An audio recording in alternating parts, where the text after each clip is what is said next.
Tonight, we explore what happens when the spare is not killed. When Cedric Diggory, the handsome Hufflepuff, the fair competitor, the boy who offered to let Harry take the cup alone because fairness was more important than winning, survives the graveyard.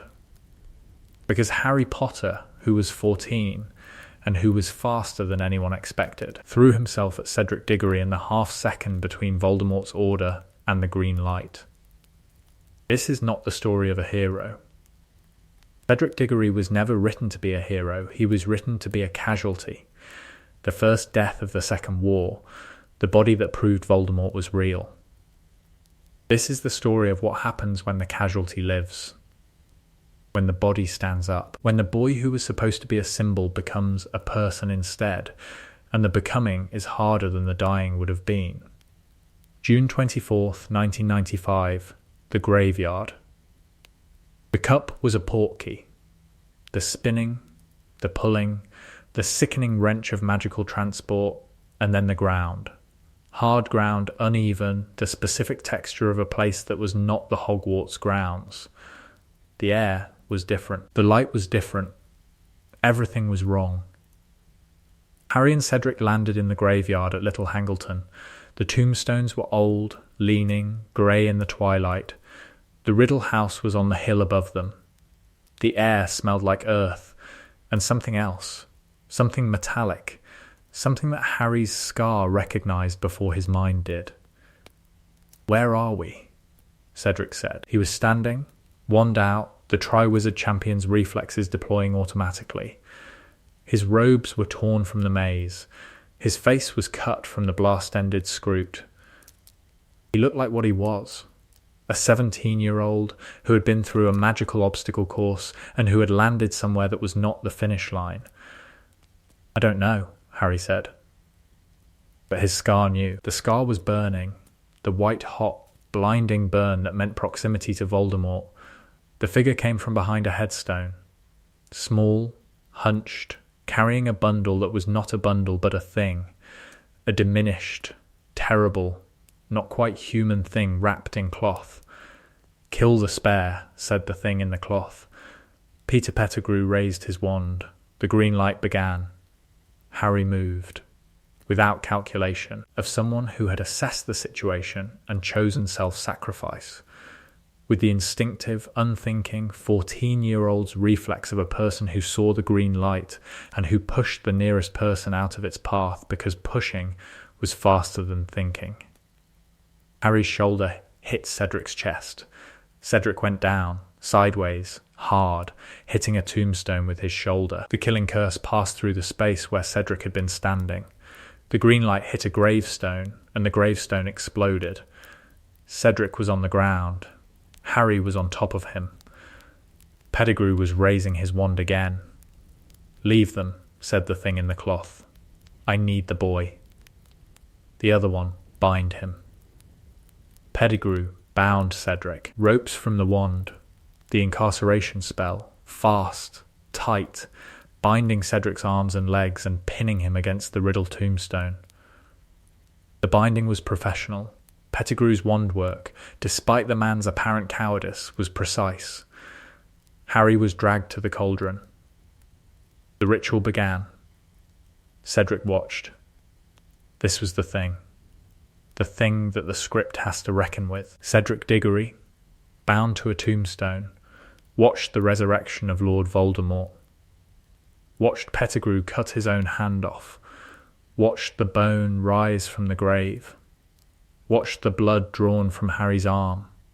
Watched the cauldron boil and the steam rise, and the figure emerge, tall, white, red-eyed, the most terrifying thing the wizarding world had ever produced, stepping from a cauldron in a graveyard with the casual authority of someone reclaiming a throne. Cedric watched all of it. The Death Eaters came. The circle formed. Voldemort spoke. The speech, the gloating, the theatrical monologue of a dark lord addressing his followers after 14 years of absence. The speech was for the Death Eaters. The speech was also, inadvertently, for Cedric, who was bound to a tombstone 3 meters away and who was hearing every word.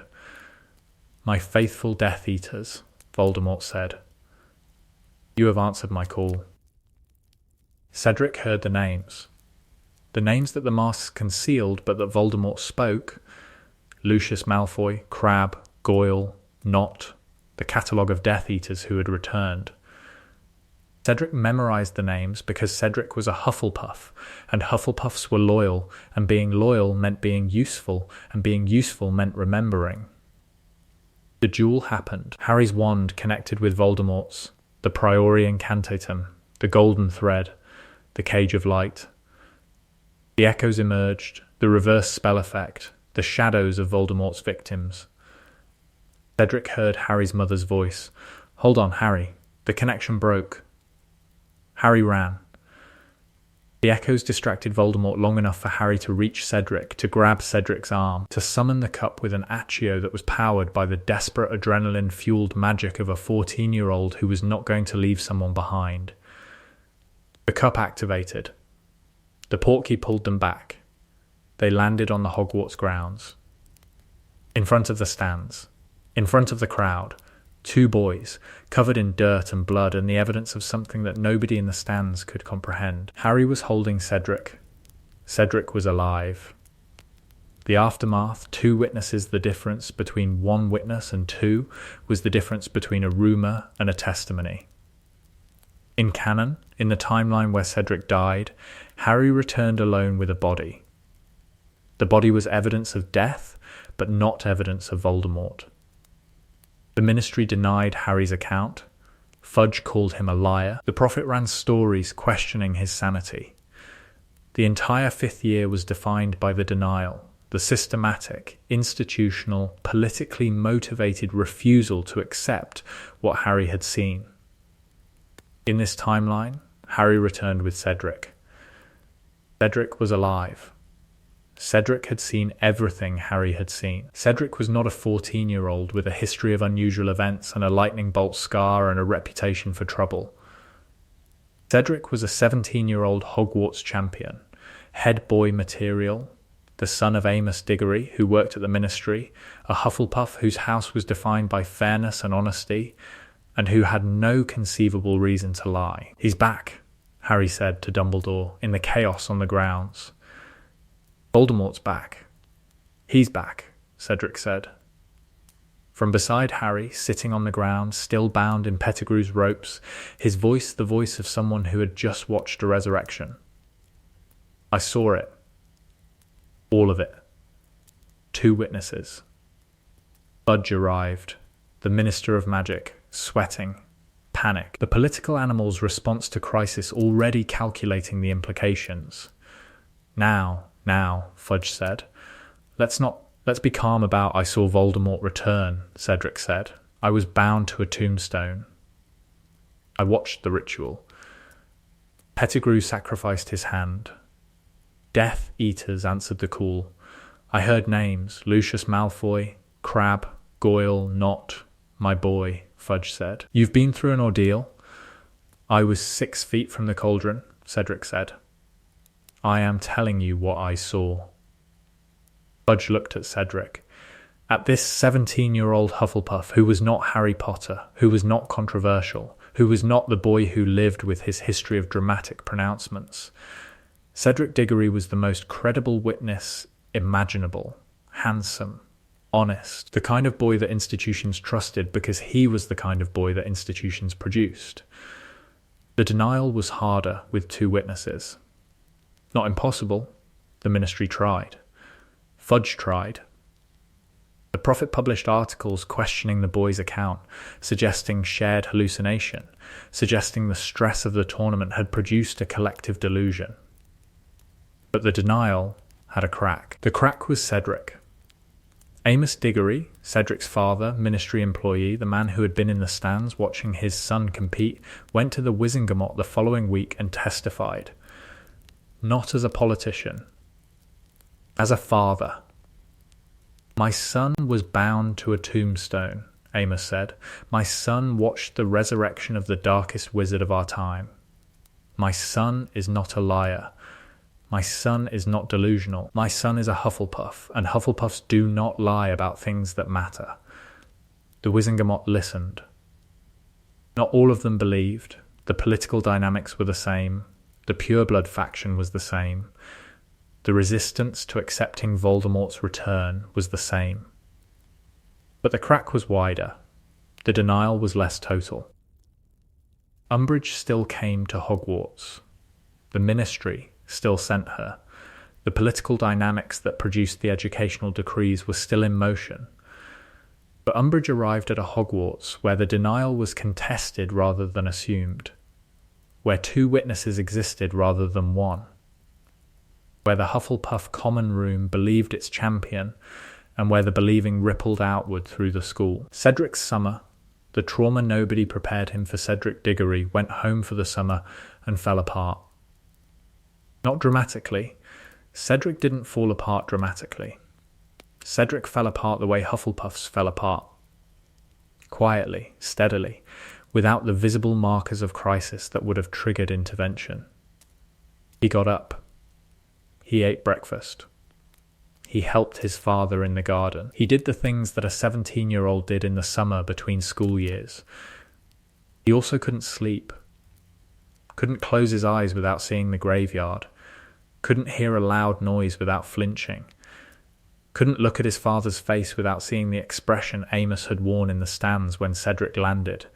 The expression of a father who was seeing his son alive and who was, simultaneously, processing the information that his son had nearly been killed. "I'm fine," Cedric said to his mother.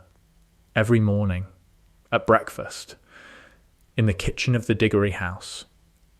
"You're not fine," his mother said. "You haven't slept in 3 weeks." "I'm managing," Cedric said.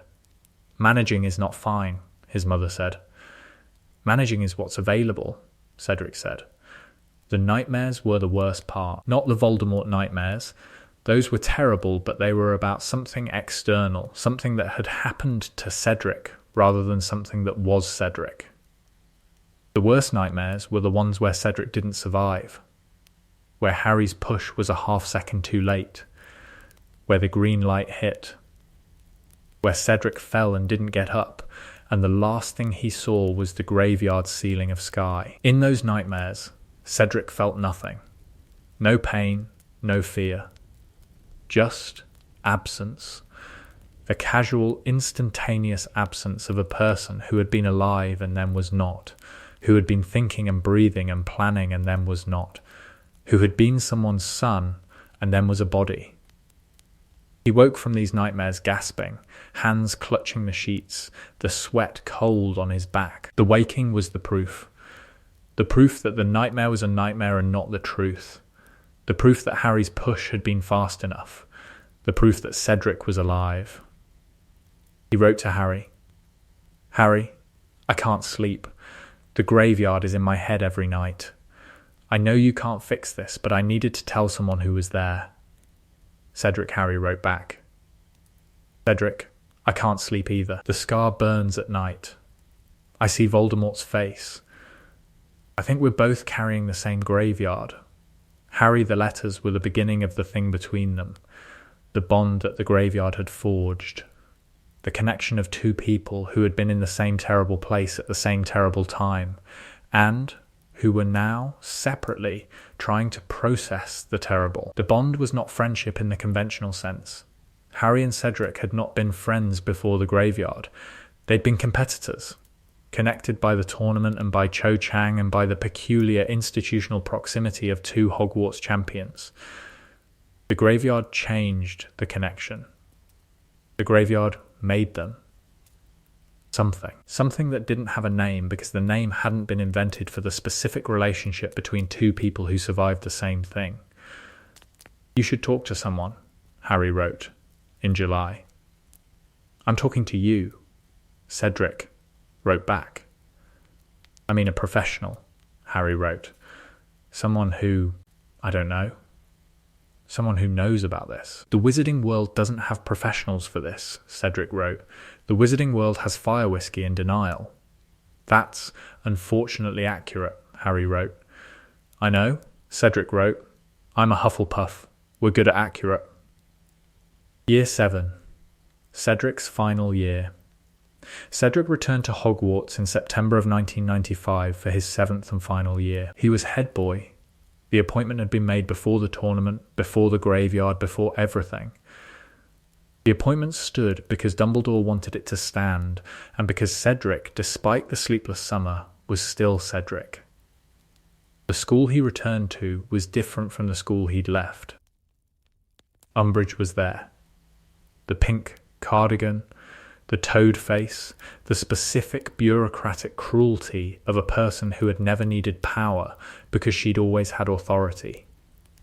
Umbridge had been sent by the Ministry to manage Hogwarts, and the managing was the kind that institutions deployed when the institution was afraid, control, surveillance. The systematic elimination of anything that threatened the official narrative.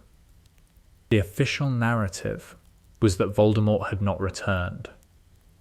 Cedric's testimony, given to the Wizengamot, published in The Prophet, repeated to anyone who would listen, was the direct contradiction of the official narrative. Umbridge targeted Cedric within the first week. "Mr. Diggory," Umbridge said, in the corridor outside the defence classroom.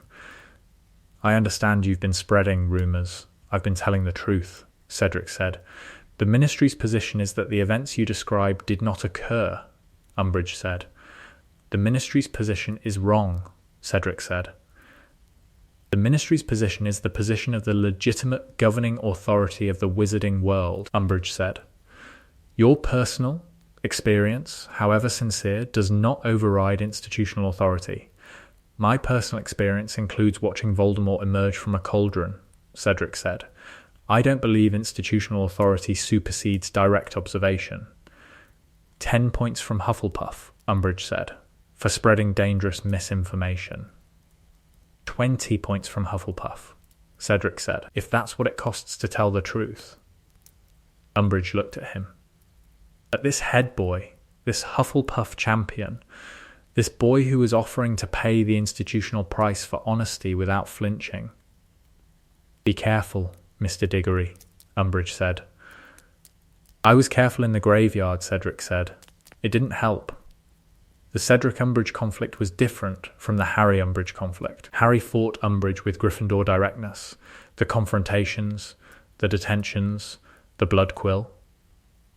Cedric fought Umbridge with Hufflepuff persistence, the quiet, steady, unrelenting repetition of the truth in every conversation, every class, every interaction. He didn't shout. He didn't confront. He simply continued every time someone asked what had happened in the tournament. Cedric told them. Every time a student asked whether Voldemort was really back, Cedric said yes. Every time the official narrative was presented as fact, Cedric was there, in the background, being the second witness. "You're making yourself a target," his friend Ernie Macmillan said. "I was already a target," Cedric said. "In the graveyard. This is just the institutional version." "The institutional version has detentions," Ernie said. "The graveyard version had a killing curse," Cedric said. "Detentions are manageable." The Dar, what Cedric brought Harry started the Dar, Dumbledore's army. The secret defense group that trained students in the magic the Ministry was denying them. Harry started it because Harry was Harry, and because Harry's response to institutional failure was direct action. Cedric joined. This was significant because Cedric was head boy. The head boy joining an illegal student organization was the head boy making a choice. The choice between institutional authority and personal truth, between the badge and the belief. "If they find out," Ernie said, "you'll lose the badge." "The badge is a piece of metal," Cedric said. "The truth is the truth." "That's very noble," Ernie said. "It's very Hufflepuff," Cedric said. Cedric brought something to the Dar that Harry couldn't, credibility with the students who didn't trust Harry. Harry was controversial. Harry was the boy who lived, the attention magnet, the person who things happened to. Some students believed Harry because of who he was. Others distrusted Harry for the same reason, the suspicion that Harry Potter attracted drama and that the drama was part of the attraction. Cedric was not controversial. Cedric was the Hufflepuff champion, the head boy, the fair competitor who had offered to let Harry take the cup. Nobody suspected Cedric of seeking attention. Nobody accused Cedric of lying for prominence. When Cedric said I was there, when Cedric described the graveyard with the quiet, detailed, unflinching honesty that was his defining quality, the students who hadn't believed Harry believed Cedric. "He's not making it up," a Ravenclaw said to her friend after a DAR meeting where Cedric had described the resurrection. "He's not. He's Cedric Diggory. He doesn't make things up." "How do you know?" the friend said. "Because he's a Hufflepuff," the Ravenclaw said. "Hufflepuffs are terrible at lying. This was not entirely fair to Hufflepuff. Some Hufflepuffs could lie perfectly well, but the perception mattered. The perception that Cedric's honesty was constitutional rather than strategic, that his truth-telling was a character trait rather than a choice, produced a credibility that Harry's truth-telling couldn't match. The DAR grew, faster than in the other timeline, because two witnesses were more convincing than one, because Cedric's involvement legitimized the organization in a way that Harry's alone didn't, because the Hufflepuffs joined in numbers that the other timeline hadn't produced. "You're bringing the whole house," Harry said to Cedric after a meeting where 8 new Hufflepuffs had signed up. "Hufflepuffs are loyal," Cedric said. "Tell us the truth and we'll follow it." "Follow the truth?" Harry said. "Follow the person who tells it," Cedric said. Cedric and Harry, the graveyard bond thing between Cedric and Harry, was the thing that neither of them could name and that both of them relied on. It was not friendship. Friendship implied equality, the shared ground, the mutual interests, the social compatibility that made two people choose each other. Harry and Cedric didn't choose each other. The graveyard chose them. The Portkey delivered them to the same hell at the same time, and the shared hell was the foundation of the thing between them. "I owe you my life," Cedric said, in November. In the room of requirement, after a DAR session, the other students had left. Harry and Cedric were the last two, cleaning up the room, and the cleaning was the excuse for the conversation that the cleaning enabled. "You don't owe me anything," Harry said. "You pushed me out of the way of a killing curse," Cedric said. "I pushed you because you were in the way," Harry said. "It was reflexive." "Reflexive," Cedric said. "You reflexively saved my life." "Reflexes aren't debts," Harry said. "I didn't think about it. I just moved. The fact that you didn't think about it makes it more significant," Cedric said. "Not less." "Cedric, your instinct," Cedric said when you saw someone about to die, "was to push them out of the way." "That's not a reflex. That's a character trait." Harry was uncomfortable. The discomfort was visible, the Harry discomfort. The 12 years of not being told you're worth anything discomfort that produced the deflection response. "I just pushed you," Harry said. "You just saved me," Cedric said. "And I need you to let me acknowledge that. Because acknowledging it's part of the processing." "Processing," Harry said. "The graveyard," Cedric said. "The nightmares. The thing we carry. I need to acknowledge that the thing includes you saving me, because acknowledging it is how I put it in the right place. In my head." "What place?" Harry said. "The place where the trauma lives alongside the gratitude," Cedric said. "Because both of those things are real, and I can't carry one without carrying the other." Harry looked at Cedric, at this 17-year-old who was, despite everything, the most emotionally articulate person Harry had ever met. Cedric could name the things that Harry couldn't, could identify the internal geography of trauma and gratitude, and the complicated experience of surviving something that should have killed you alongside someone who ensured it didn't. "I don't know how to respond to that," Harry said. "You don't have to respond," Cedric said. "You have to hear it." "I hear it," Harry said. Good, Cedric said. Now let's clean up the room.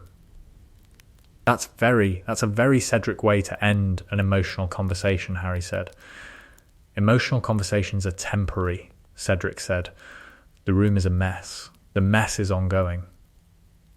Hufflepuffs, Harry said. Hufflepuffs, Cedric agreed. Cho, the Cedric-Cho relationship in this timeline was the relationship that the other timeline had denied, a relationship between two living people. In canon, Cho's grief for Cedric had defined her. The crying, the memorial obsession, the specific devastation of a teenage girl who had lost her first boyfriend to a war she didn't understand. The grief had made Cho a character defined by absence, Cedric's absence, the absence of the relationship they should have had, the absence of the future that the graveyard had taken. In this timeline, Cedric was alive, the relationship was alive, and the relationship was hard because Cedric was different. The graveyard had changed him, not the surface, which was still the handsome Hufflepuff, the head boy, the fair competitor. The underneath. The part of Cedric that slept, that smiled, that engaged with the ordinary world. You're distant, Cho said. December, the Hogsmeade trip. They were walking through the village, past the shops and the snow, and Cedric was there but not there, present in body, absent in the place where presence actually lived. I'm here, Cedric said. Your body is here, Cho said. Your mind is in the graveyard. It's not, Cedric started. I can tell, Cho said. You get the look. The eyes go flat like you're watching something that isn't there. I'm watching everything, Cedric said. That's the problem. I watch the streets and I watch the people and I'm looking for, I don't know, threats? In Hogsmeade? Cho said. Everywhere, Cedric said. Cho looked at him. At the boy she'd been dating since fourth year, the boy who had been charming and easy and who was now not easy. The trauma had taken the easy and left something harder. I don't know how to help you, Cho said. I don't know either, Cedric said. That's honest, Cho said. Honesty is the one thing I still do well, Cedric said. You do other things well, Cho said. I used to, Cedric said. Now I do honesty and vigilance. The rest is reduced. The relationship survived the year. This was an achievement, not the dramatic achievement of love conquering all, but the grinding achievement of two teenagers choosing to stay together while one of them was carrying something the other couldn't share. Cho couldn't share the graveyard. She hadn't been there. She could listen, could hold Cedric's hand during the nightmares, could be present. But the thing between Cedric and the graveyard was the thing between Cedric and the graveyard, and Cho was on the outside of it. You talk to Harry about it, Cho said. Not an accusation, an observation. More than you talk to me. Harry was there, Cedric said. I know, Cho said. And I wasn't. I know it's not about preferring him, Cho said. It's about the fact that the thing you carry is a thing only he can understand. And I'm outside that. Cho, Cedric said. I'm trying. I know you're trying, Cho said. Trying is not the same as succeeding. Is trying enough? Cedric said. For now, Cho said. The for now held. Through the year, through the day, through the escalating crisis that Umbridge produced, through the specific pressure of being a seventh year who was also a witness and also a head boy, and also a boyfriend, and also a person who couldn't sleep without seeing a graveyard. The for now was not forever. But the for now was what was available, and Cedric, who had learned in the graveyard that available was not always sufficient, but that it was what you worked with. Cedric accepted the for now and worked with it. Let us know what you'd like to see next. The ministry falls apart differently because there were two witnesses. The ministry's denial crumbled faster. Not immediately. Institutional denial had structural inertia, and the inertia was considerable. Budge wanted Voldemort to be false. The Pureblood faction wanted Voldemort to be false. The bureaucracy wanted the status quo, because the status quo was the bureaucracy's natural habitat, and change was the thing that threatened habitats. But the crack was wider. The Wizengamot's hearing about Harry's underage magic, the Dementor incident in Little Winging, happened in August, and the hearing was the same political theatre that it was in the other timeline. But Cedric testified.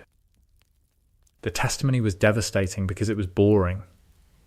Cedric described the graveyard the way a Hufflepuff described everything, plainly without embellishment, without the dramatic flair that would have allowed the Wizengamot to dismiss it as performance. He listed the events in chronological order. He identified the Death Eaters he'd heard named. He described the ritual, bone, flesh, blood, with the clinical precision of someone recounting observed facts rather than experienced horrors. "Mr. Diggory," said Amelia Bones, the head of the Department of Magical Law Enforcement, "you are asking us to believe that the most dangerous wizard of the century has returned from the dead?" "I'm asking you to believe what I saw," Cedric said. "I'm not asking you to believe it because it's convenient. I'm asking you to believe it because it happened.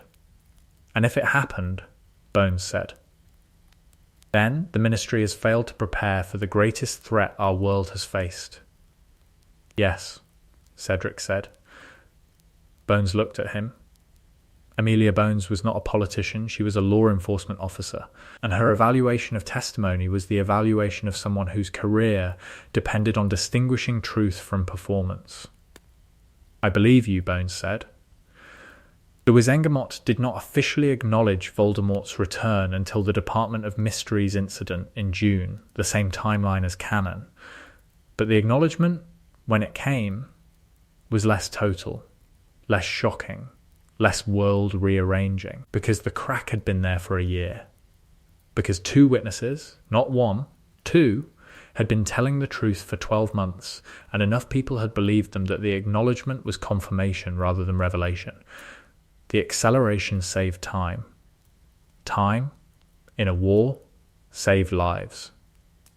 Cedric graduates. What Next Cedric graduated from Hogwarts in June 1996 with the highest NEWT scores in Hufflepuff in 50 years and the hollow satisfaction of someone who had achieved academic excellence while carrying a graveyard. The question was, what next? In the other timeline, there was no question, because there was no Cedric. The other timeline had a body and a memorial and a Hufflepuff common room that would never be the same. In this timeline, Cedric was alive, and the alive person had to decide what to do with the life that Harry Potter's reflexes had preserved. "The auras," Amos said, at dinner. In the Diggory kitchen.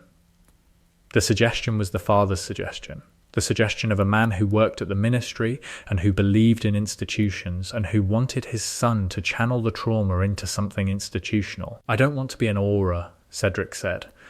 "You'd be brilliant at it," Amos said. "The combat skills, the tournament training, I don't want to fight," Cedric said. The sentence landed at the table. Amos looked at his son, at the boy who had survived a killing curse, who had trained in combat magic, who had been the Hogwarts champion, and who was saying he didn't want to fight. "The war is coming, Cedric," Amos said. "I know the war is coming," Cedric said. "I was at the beginning of it." "Then you know we need fighters," Amos said. "You need fighters," Cedric said. "I need to be something else." "What?" Amos said. "I don't know," Cedric said. "But I know what I don't want to be. I don't want to be the Hufflepuff who survived the graveyard and then spent the rest of his life fighting the person who put him there." That's exactly what you're suggesting," Cedric said. "You're suggesting that the defining event of my life should determine my career.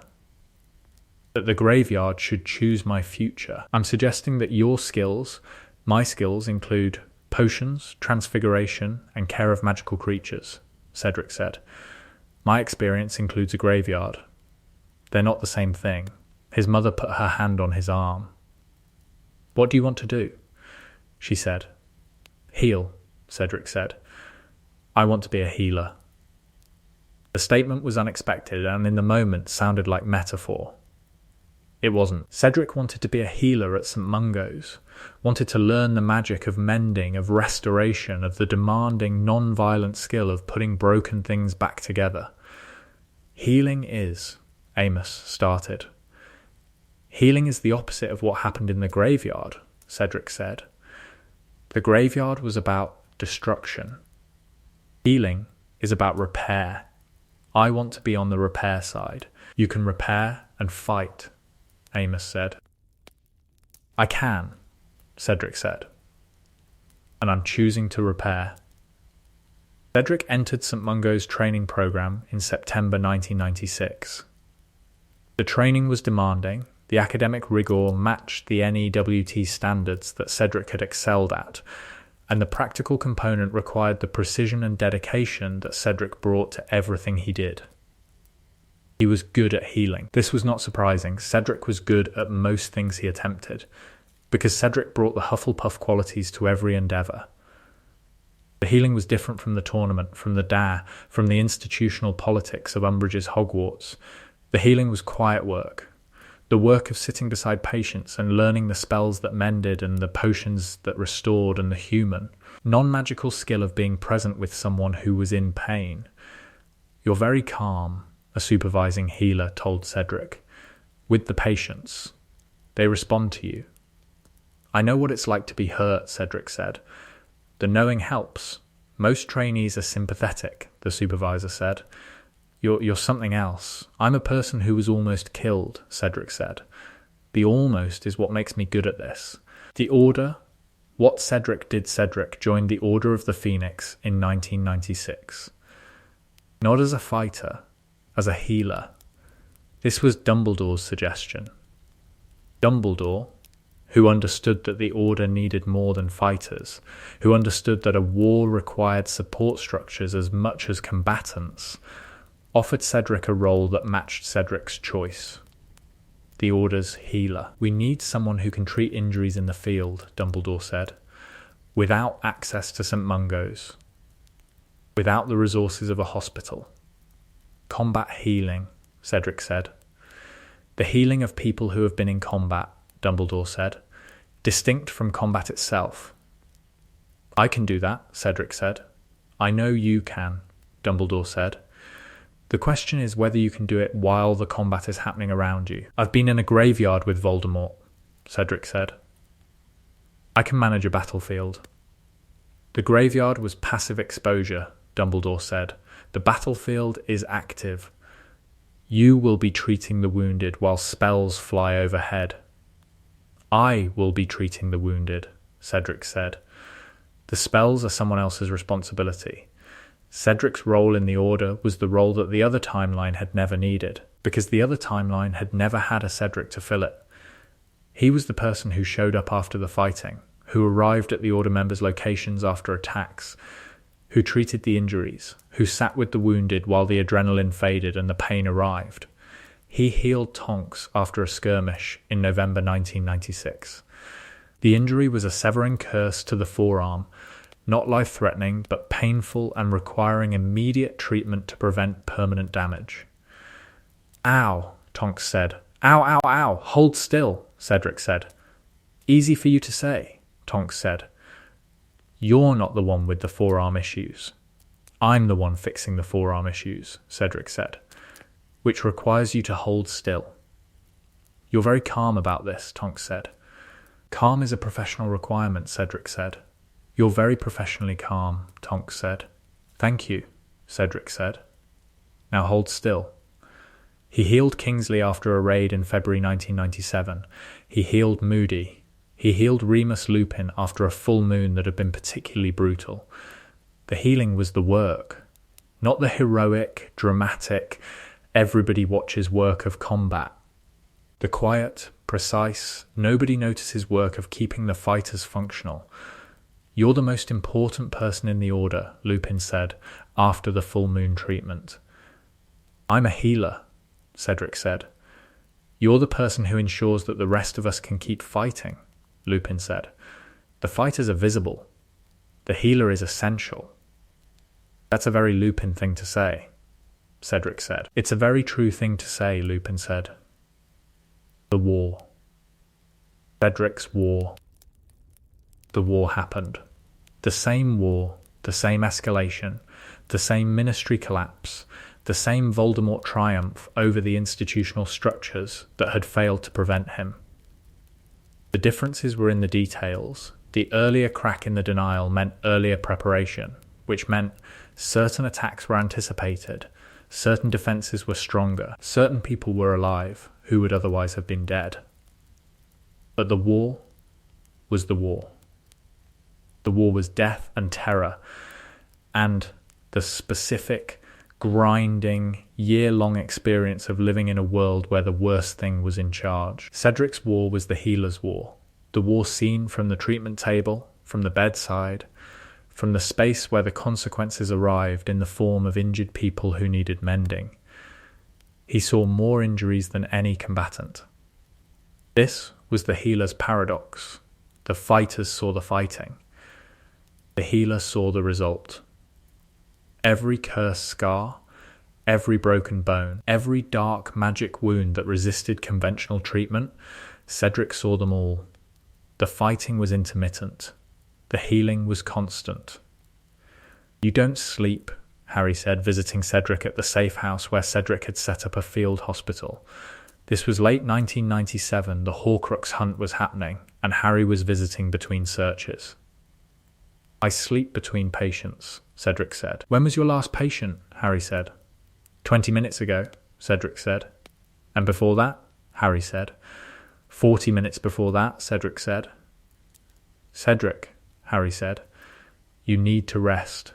The patients need to heal, Cedric said. Rest can wait. Rest can't wait indefinitely, Harry said. It can wait longer than you think, Cedric said. I've been testing the limits. That's not, Cedric. That's not sustainable, Harry said. Sustainability is a peacetime luxury, Cedric said. This is war. You sound like Moody, Harry said. Moody is right about most things, Cedric said. He's just unpleasant about it. Harry looked at Cedric. At the Hufflepuff who had survived the graveyard and who had chosen healing over fighting, and who was now 18 months into a war, running a field hospital on 3 hours of sleep and maintaining the calm, steady Cedric quality competence that had defined him since the day Harry met him.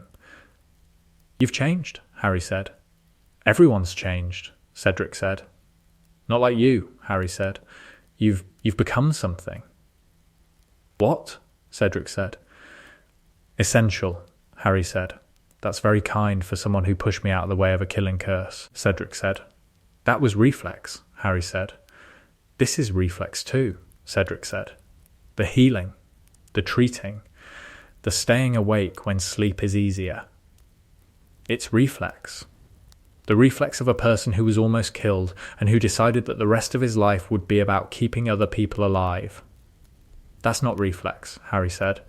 That's purpose. In my experience, Cedric said, purpose and reflex feel the same. You just do the thing without thinking because the thing needs doing. The Hufflepuff Creed, Harry said. The Human Creed, Cedric said. The Battle of Hogwarts, the Healer's War, the Battle of Hogwarts happened in May 1998. The same battle, the same defenders, the same attackers, the same castle.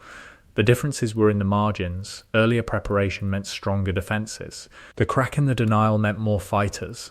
Cedric was there. Not in the corridors with the jewellers. In the Great Hall, where the injured were brought. The Great Hall became a hospital. Tables pushed aside, beds conjured. The space that had been feasts and sortings and Yule balls transformed into a treatment ward. Cedric ran it. The head boy quality. The organisational competence, the ability to direct resources under pressure that the tournament had trained and the war had refined. I need Dittany. Cedric called. 2 doses of blood replenishing. Someone get me a clear surface. the injured came.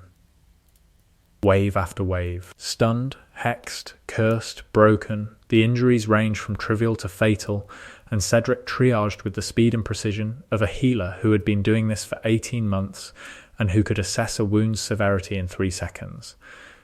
This one's stable. Move him left. This one needs immediate attention, severing curse. Deep, I need direct one contact. This one is... He stopped. The stopping was involuntary. The recognition of a face. The devastating recognition of a person he knew. Colin Creevey was on the table, 16 years old. The injuries were, Cedric's professional assessment ran automatically, the way it always ran. The assessment produced a conclusion. I can't, Cedric said. And then, because the professional overrode the personal, I need help. Someone with experience in, I need. Madame Pomfrey was beside him. Pomfrey, who had been running the Hogwarts hospital wing for decades, who had seen injuries that spanned the range of magical and non-magical damage, looked at Colin and looked at Cedric. Do what you can, Pomfrey said. Cedric did what he could. The doing was everything he had, every spell, every technique, every hour of training deployed at maximum capacity on a 16-year-old boy whose injuries were responding to treatment slowly, insufficiently, with the frustrating reluctance of damage that was too deep for the available tools. Come on, Cedric said. To the spells, to the magic, to the 16-year-old. Come on. Colin, stabalist. Not recovered. Stabalist. The difference was the difference between alive and well, between surviving and healing. Colin would need weeks at St. Mungo's. But Colin was alive. In the other timeline, Colin Creevey had died. In this timeline, Colin Creevey survived, because a Hufflepuff who had chosen healing over fighting was in the right place at the right time with the right skills. Cedric didn't know about the other timeline. Didn't know that in a world where the spare was killed, Colin Creevey also died. Didn't know that his survival had produced a chain of consequences that included a 16-year-old's heartbeat continuing. He didn't need to know. The knowing was not the point. The healing was the point. The being there was the point. The choice that Cedric had made at 18 to repair rather than destroy was the point. And the point was visible in the continued breathing of a 16-year-old boy on a table in the Great Hall. Fred Weasley. The Battle of Hogwarts produced casualties. The casualties were the war's final cost. The people who died in the last hours of the last fight of the last war that Voldemort would ever start. In the other timeline, Fred Weasley was one of these casualties. An explosion in the corridor, the wall collapsing, the laughter still on Fred's face. In this timeline, the earlier preparation, the wider crack in the denial. The additional time for defense planning meant the corridor explosion happened differently. The wall still collapsed. But the defenders had been positioned differently, and the positioning included a healer at the junction. Cedric was in the corridor when the wall came down. He was there because he'd been following the injury reports, the healer's instinct, the awareness of where the damage was happening, and the movement toward it rather than away from it. The explosion threw Cedric against the opposite wall. He hit hard, shoulder first, the impact jarring, the kind of impact that in a calm setting would have required its own treatment. In the chaos of battle, the impact was absorbed. Fred was under the rubble. Percy was beside him, pulling stones. George was there, arriving from the adjacent corridor with the specific desperate speed of a twin who felt the other twin's danger before the danger arrived. Fred.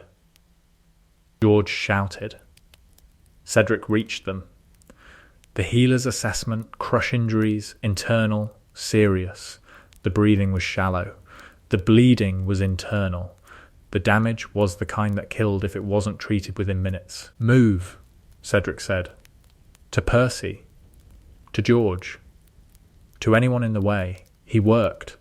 The spells, the advanced healing magic, the internal injury protocols, the stabilization charms that St. Mungo's had taught him and that the field hospital had refined.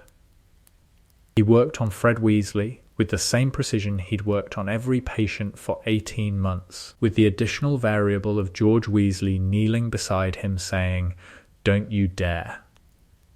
Don't you dare, in a voice that was not addressed to Fred or to Cedric, but to the universe. Fred lived. Not easily. Not without cost. The crush injuries produced lasting damage. A limp that Fred would carry for the rest of his life. A reminder that the wall had come down and that the coming down had consequences.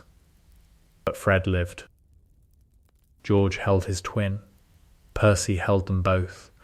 Cedric sat against the wall of the damaged corridor, covered in dust and blood that was not his own, and felt the consuming exhaustion of a healer who had just pulled someone back from the edge. "Thank you," George said. "Don't thank me," Cedric said. "Thank Harry Potter." "Harry's not here," George said. "Harry pushed me out of the way of a killing curse 3 years ago," Cedric said. "I'm here because he did that. Fred's alive because I'm here. The chain goes back to the graveyard." George looked at him. At the Hufflepuff healer sitting against a wall in a destroyed corridor, drawing a line between a graveyard 3 years ago and a twin's survival tonight.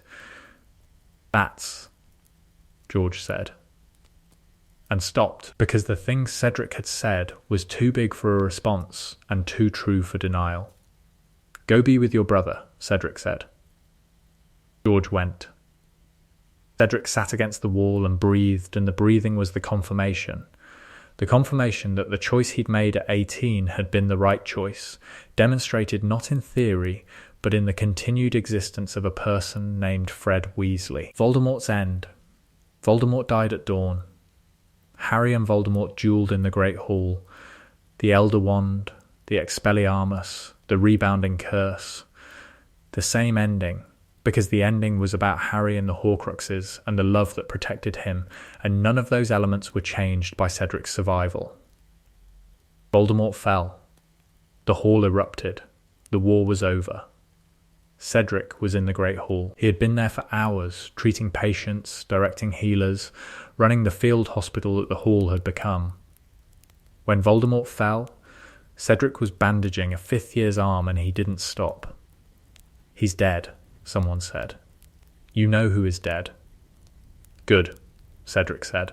"Hold still. Aren't you going to celebrate?" the 5th year said. "I'm going to finish your bandage," Cedric said. "The celebration can wait until you're not bleeding." The bandage was finished. The 5th year was treated. Cedric stood up in the Great Hall, surrounded by the debris of a battle and the evidence of a victory, and he felt nothing. Not the overwhelming quality of a war ending. Nothing. He had expected something. Had expected that Voldemort's death would produce closure, the word the mind healers used. The sense that the graveyard was finally done, that the resurrection had been undone by the death, that the circle was closed. The circle was not closed. The graveyard was still in his head. Voldemort was dead and the graveyard was still in his head. The tombstones, the cauldron, the green light that had missed him by 6 inches. Because a 14-year-old's reflexes were faster than a Death Eater's casting. Cedric stood in the Great Hall and understood something that the war had not taught him, and that the peace was going to have to. The graveyard did not end when Voldemort did. The graveyard was his. It had been his since the Portkey activated, and it would be his for the rest of his life, and no amount of victory was going to make it less his. Harry found him. In the Great Hall, after the crowd had thinned, after the initial explosion of joy had settled into the quieter, more complex emotions that followed. "He's dead," Harry said. "I know," Cedric said. "Does it help?" Harry said. "Does it help you?" Cedric said. "I don't know yet," Harry said. "I think it will. Eventually, Cedric said. "The graveyard doesn't go away," Harry said. "No," Cedric said. "It doesn't. But Voldemort does," Harry said. "And without Voldemort, the graveyard is just A place. A bad memory, not a threat. A bad memory is still bad, Cedric said. A bad memory is manageable, Harry said. A threat is not. You've been talking to Dumbledore's portrait, Cedric said. Dumbledore's portrait has been talking to me, Harry said. There's a difference. Cedric almost smiled. The almost was visible, the fracture in the numbness, the place where the Cedric underneath the healer was still present. Come on, Harry said. Let's go outside. Why? Cedric said. Because the sun is coming up, Harry said. And I'd like to watch it with someone who understands what it means. What does it mean? Cedric said. It means we survived another night, Harry said. Which, for the two of us, is never guaranteed. They went outside. The sun was coming up over Hogwarts. The castle was damaged, walls broken, towers cracked, the evidence of battle visible in every surface. But the sun was coming up, and the coming up was the oldest promise in the world, the promise that the night would end. Cedric stood beside Harry and watched the sun and felt something, not the nothing from the Great Hall, something. The beginning of the feeling that the numbness had been keeping out. The something was not joy, not relief, not closure. The something was survival. The recognition that he was alive, that the graveyard had not killed him, that the war had not killed him, that the sun was coming up and he was here to see it. Thank you, Cedric said. For what? Harry said. For the push, Cedric said, in the graveyard. 3 years ago. I told you, Harry said. It was reflex. It was the reflex that saved my life, Cedric said, which means my life is partly yours. Your life is entirely yours, Harry said. The push was free. Nothing's free, Cedric said. The push was free, Harry said. What you did with the life, the healing, the patience, the corridor with Fred, all of it, that was yours. That was your choice. My choice, Cedric said. Your choice, Harry said. The sun came up. 2 survivors of the same graveyard, standing in the morning watching the light arrive. After, Cedric Diggory became a senior healer at St. Mungo's. This was not remarkable. It was the obvious trajectory of a talented, dedicated, war-experienced healer. What was remarkable was the quality of the healing. Cedric specialized in dark curse injuries. The patients who came to his ward were the patients nobody else wanted. The complicated cases, the chronic conditions, the lingering damage that the war had left in bodies and minds. The patients who had been told their injuries were permanent, their scars untreatable, their damage irreversible. Cedric treated them with the patience of a Hufflepuff and the knowledge of a survivor. He treated them because they were there, and because healing was what he did, and because the doing was the thing that made the graveyard manageable. You've treated more dark curse patients than any healer in St. Mungo's history, his supervisor said in his 3rd year. The war produced a lot of dark curse patients, Cedric said. Most healers avoid the speciality, the supervisor said. The complexity, the frustration, the patients who don't improve. The patients who don't improve are the ones who need the most attention, Cedric said. That's a very Hufflepuff thing to say, the supervisor said. I'm a very Hufflepuff person, Cedric said. He married Cho. In 2001. The wedding was small, the Diggory family, the Chang family, friends from Hogwarts and from the war. Harry was the best man. This was expected and, in the context of their relationship, the only possible choice. You're giving me too much credit, Harry said in the best man's speech. Cedric survived the graveyard because he's Cedric. I just moved him slightly. You pushed me out of the way of a killing curse, Cedric said from the table. I nudged you, Harry said. It was a full tackle, Cedric said. A gentle tackle, Harry said. My ribs were bruised for a week, Cedric said. A gentle, rib-bruising tackle, Harry said. The table laughed. The laughter was the laughter of people who had survived something together and who had found, on the other side of the surviving, the ability to laugh about it. Cedric and Cho had children. 2 of them, a daughter and a son.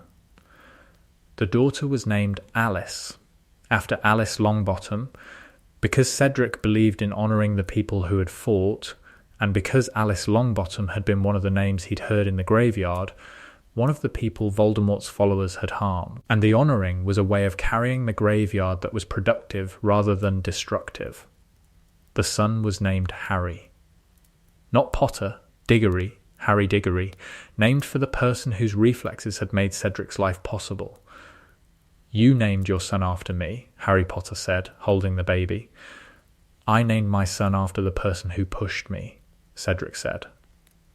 That's, Harry said. Don't make it weird, Cedric said. It's already weird, Harry said.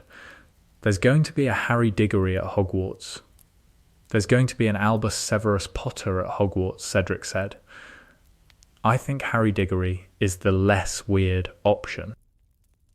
Fair point, Harry said. The graveyard. Cedric went back to the graveyard once. He went alone. In 2005, 10 years after the night that should have killed him.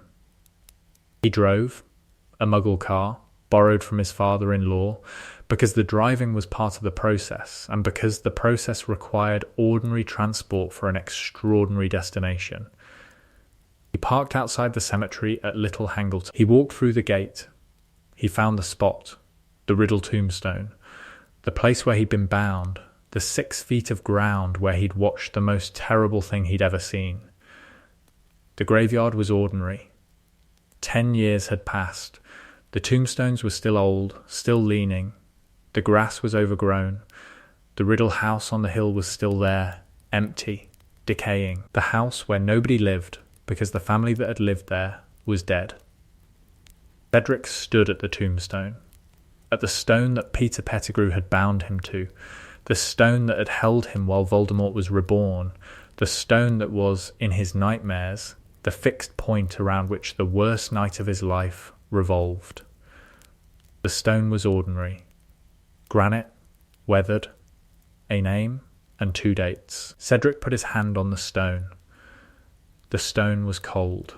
The coldness was just cold, not magical, not malevolent, not the embodiment of the worst night of his life. Just stone. I'm still here, Cedric said, to the stone, to the graveyard, to the version of himself that had been bound here at 17 and who had been terrified and who had memorized the Death Eaters' names because loyalty meant being useful and being useful meant remembering. I'm still here and you're... He looked at the ground, at the place where the cauldron had stood. You're gone. The person who came out of that cauldron is gone. Dead. And I'm here. The graveyard said nothing. Graveyards didn't speak.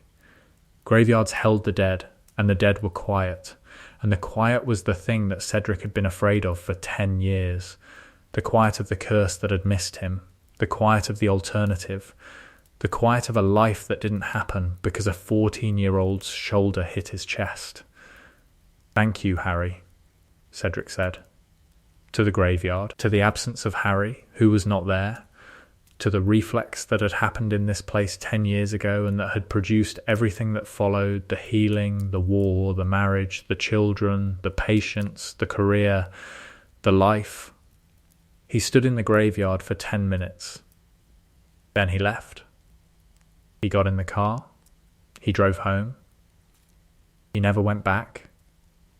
He didn't need to. The graveyard was part of him, would always be part of him, but the part had been visited and acknowledged and placed in the context of everything else that he was. He was a healer. He was a husband. He was a father. He was a Hufflepuff. He was the spare who lived. The spare who lived and who decided, with the quiet, steady, unrelenting determination that defined his house and his character and his life, that surviving was not enough. That living was the thing. That the push Harry gave him in the graveyard was the beginning, and that everything after the push was his. his choice, his life, his healing. He was supposed to die. That's the hardest thing about this story, the knowledge that in another timeline the green light hit. The spare was killed. The boy who was fair and honest, and who had offered to let Harry take the cup alone because fairness mattered more than winning, that boy died in a graveyard at 17 because a Dark Lord called him spare, and a servant followed orders. In this timeline, the spare lived, because a 14-year-old's reflexes were faster than a killing curse's travel time, because Harry Potter, who was brave and stubborn and reckless, saw the green light and pushed. The push was free. Harry said this: the push was reflex. The push was not heroism, it was the instinctive, unthinking, body before brain response of a person who saw someone about to die and who moved. Everything after the push was Cedric's, the testimony, the dar, the head boy's choice, the healing, the war, the corridor where Fred Weasley's heart kept beating because a Hufflepuff healer was there, the great hall where the injured were treated, the field hospital where the order was mended, the marriage, the children, the career, the life. Cedric Diggory was not written to be a hero. He was written to be a casualty, the first death of the Second War, the body on the grass, the proof that Voldemort was real. In this timeline, the casualty stood up, the body lived. The proof was a person instead of a corpse, and the person chose not to fight, not to avenge, not to be defined by the worst night of his life, to heal. The choice was quiet. The choice was Hufflepuff. The choice was the most important choice in the story, because the choice said surviving is not the same as living, and living requires deciding what to do with the life you were given. Cedric decided. He healed. He lived. That was enough. That was everything. Let us know what you'd like to see next. Expanded Threads Umbridge and the Bloodquill Umbridge went after Cedric in October. The provocation was specific. Cedric had told his 7th year defense class that the Ministry's position on Voldemort was wrong. In the Cedric way, calmly, factually, with the quiet authority of someone who had been there and who was not going to pretend otherwise. Mr. Diggory, Umbridge said. My office. This evening. Cedric went. He sat in the pink office with the cat plates on the wall and the lace doilies on every surface, and the specific suffocating quality of a room that had been designed to look harmless while housing something that was not. You will write lines, Umbridge said. I must not spread lies about the return of the Dark Lord. He placed the quill on the desk. The black quill. The blood quill. Cedric picked up the quill. He wrote the first line. The words appeared on the parchment in red. His blood, drawn through the back of his hand. The specific dark magic punishment that Umbridge deployed against students who challenged the official narrative. Cedric wrote the line. He looked at the back of his hand, at the blood, at the cut, at the words carved into his skin. He wrote the line again. And again. He wrote the line for 2 hours. 50 times. The back of his hand was raw, bleeding, the words cut deep enough that the scarring was going to be permanent. He did not flinch. He did not cry. He did not ask to stop. Umbridge watched him. The watching was the point. Umbridge's detentions were not about the lines. They were about the breaking, the slow, systematic, institutional breaking of a person's resistance through pain. Cedric did not break. You may go, Umbridge said after 2 hours. Cedric stood up. He put the quill on the desk. He looked at Umbridge with the expression that the graveyard had given him, the expression of someone who had been in the presence of genuine evil and who found the institutional version merely tedious. Professor Umbridge, Cedric said, I was tied to a tombstone 6 feet from Voldemort. Your quill is unpleasant. It is not frightening. 20 points from Hufflepuff, Umbridge said. 30, Cedric said, if that's the price of this conversation. He left. He went to the hospital wing. Pomfrey treated his hand, the cuts, the scarring, the evidence of what Umbridge had done. This is dark magic, Pomfrey said. A blood quill. In a school. I know, Cedric said. You should report this, Pomfrey said. To whom? Cedric said. She is the authority. To Dumbledore, Pomfrey said. Dumbledore knows, Cedric said. Dumbledore can't act. The Ministry's authority supersedes the headmasters on this. Then what do we do? Pomfrey said. We document, Cedric said. Every student she does this to. Every injury. Every scar. We document and we wait for the moment when the documentation becomes evidence. Evidence for what? Pomfrey said. For the trial that's coming, Cedric said. When the Ministry falls and the truth comes out and someone has to answer for what was done to students, you're very certain the truth will come out, Pomfrey said. I was in the graveyard, Cedric said. The truth always comes out. It just takes longer than it should. Cedric documented every blood quill injury, every detention, every educational decree that violated the students' well-being. He documented with the thoroughness of a Hufflepuff and the patience of a healer and the strategic awareness of someone who understood that institutions were brought down not by confrontation, but by records. The documentation was used.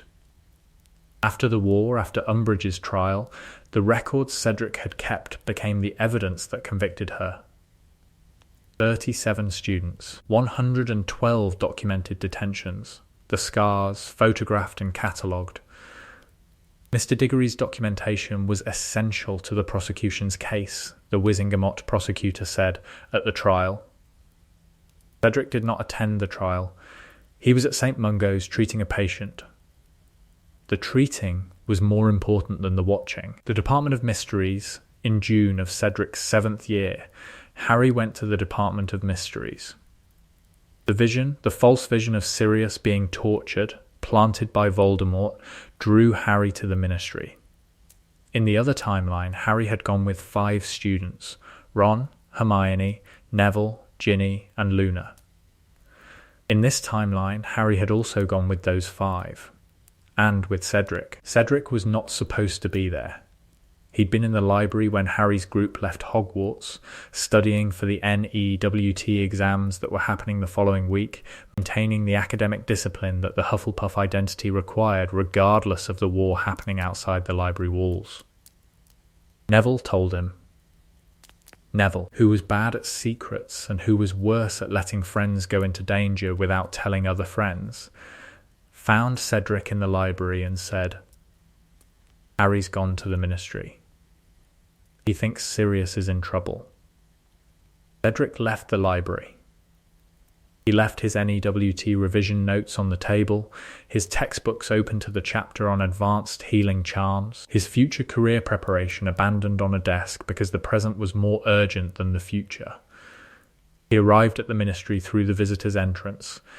He found the group in the Department of Mysteries, in the Hall of Prophecies, in the chaos of shelves and glass and the eerie quality of a room full of futures that hadn't happened yet. Cedric, Harry said. You shouldn't be here. Neither should you, Cedric said. But here we are. The battle happened. The Death Eaters came, Lucius Malfoy, Bellatrix Lestrange, the same cast of masked figures that Cedric had heard named in the graveyard. The names that Cedric had memorized were now faces, now wands, now people trying to kill his friends. Cedric didn't fight. This was deliberate, the choice, maintained even in the chaos of the Department of Mysteries. He healed. Luna took a hex to the leg. Cedric treated it while Ginny covered him. Ron was struck by brains. Cedric stabilized him. You're healing in the middle of a fight, Hermione said. That's what I do, Cedric said. Most people would fight back, Hermione said. Most people aren't me, Cedric said. The order arrived. Sirius, Tonks, Kingsley, Moody, the reinforcements, the adults, the people who fought while Cedric healed and while the students survived. Sirius dueled Bellatrix. The duel was the same spells, the same escalation, the same fatal arc. But the positioning was different, because Cedric was there, and Cedric's presence had shifted the geometry of the room. Sirius was hit, not by the killing curse, by a stunner. The stunner knocked him toward the veil, the same archway, the same whispering curtain that was the boundary between life and death. Cedric grabbed him. The grab was not elegant. The grab was a healer's grab, the functional, muscular, trained in emergency response grab of someone whose job involved catching falling patients. Cedric's hand caught Sirius's robes. The robes held. Sirius's momentum toward the veil arrested. Sirius did not fall through. What? Sirius said, hanging, half in and half out of the archway. Don't move, Cedric said. He pulled. Lupin helped. Lupin was there, grabbing Sirius's other arm, the two of them hauling Sirius back from the veil. Sirius came back, out of the archway, into the room. Alive, that was close, Sirius said. Too close, Cedric said. What is that thing?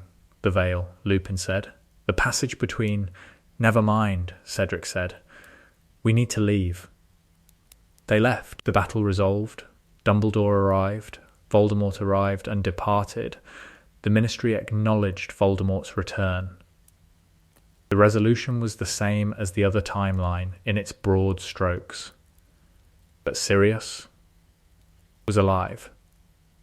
Sirius was alive because a Hufflepuff healer who had chosen not to fight was positioned differently from where a fighter would have been positioned, and the positioning put him close enough to the veil to grab a falling man.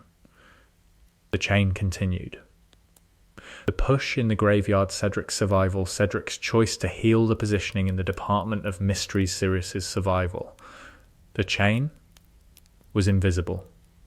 Nobody drew the line between a 14-year-old's reflex and a convicted man's continued existence. Nobody needed to. The chain existed. The chain held. Amos Diggory, the father Amos Diggory's response to his son's survival, was the response of a father who had been given the thing that no father was guaranteed, the continued existence of his child. The response was not gratitude, not at first. The first response was terror, the retrospective terror of a father who understood, after the fact, how close the call had been. The killing curse had missed Cedric by 6 inches.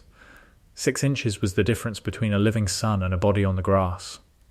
6 inches, Amos said to his wife, the night after the graveyard, in the kitchen.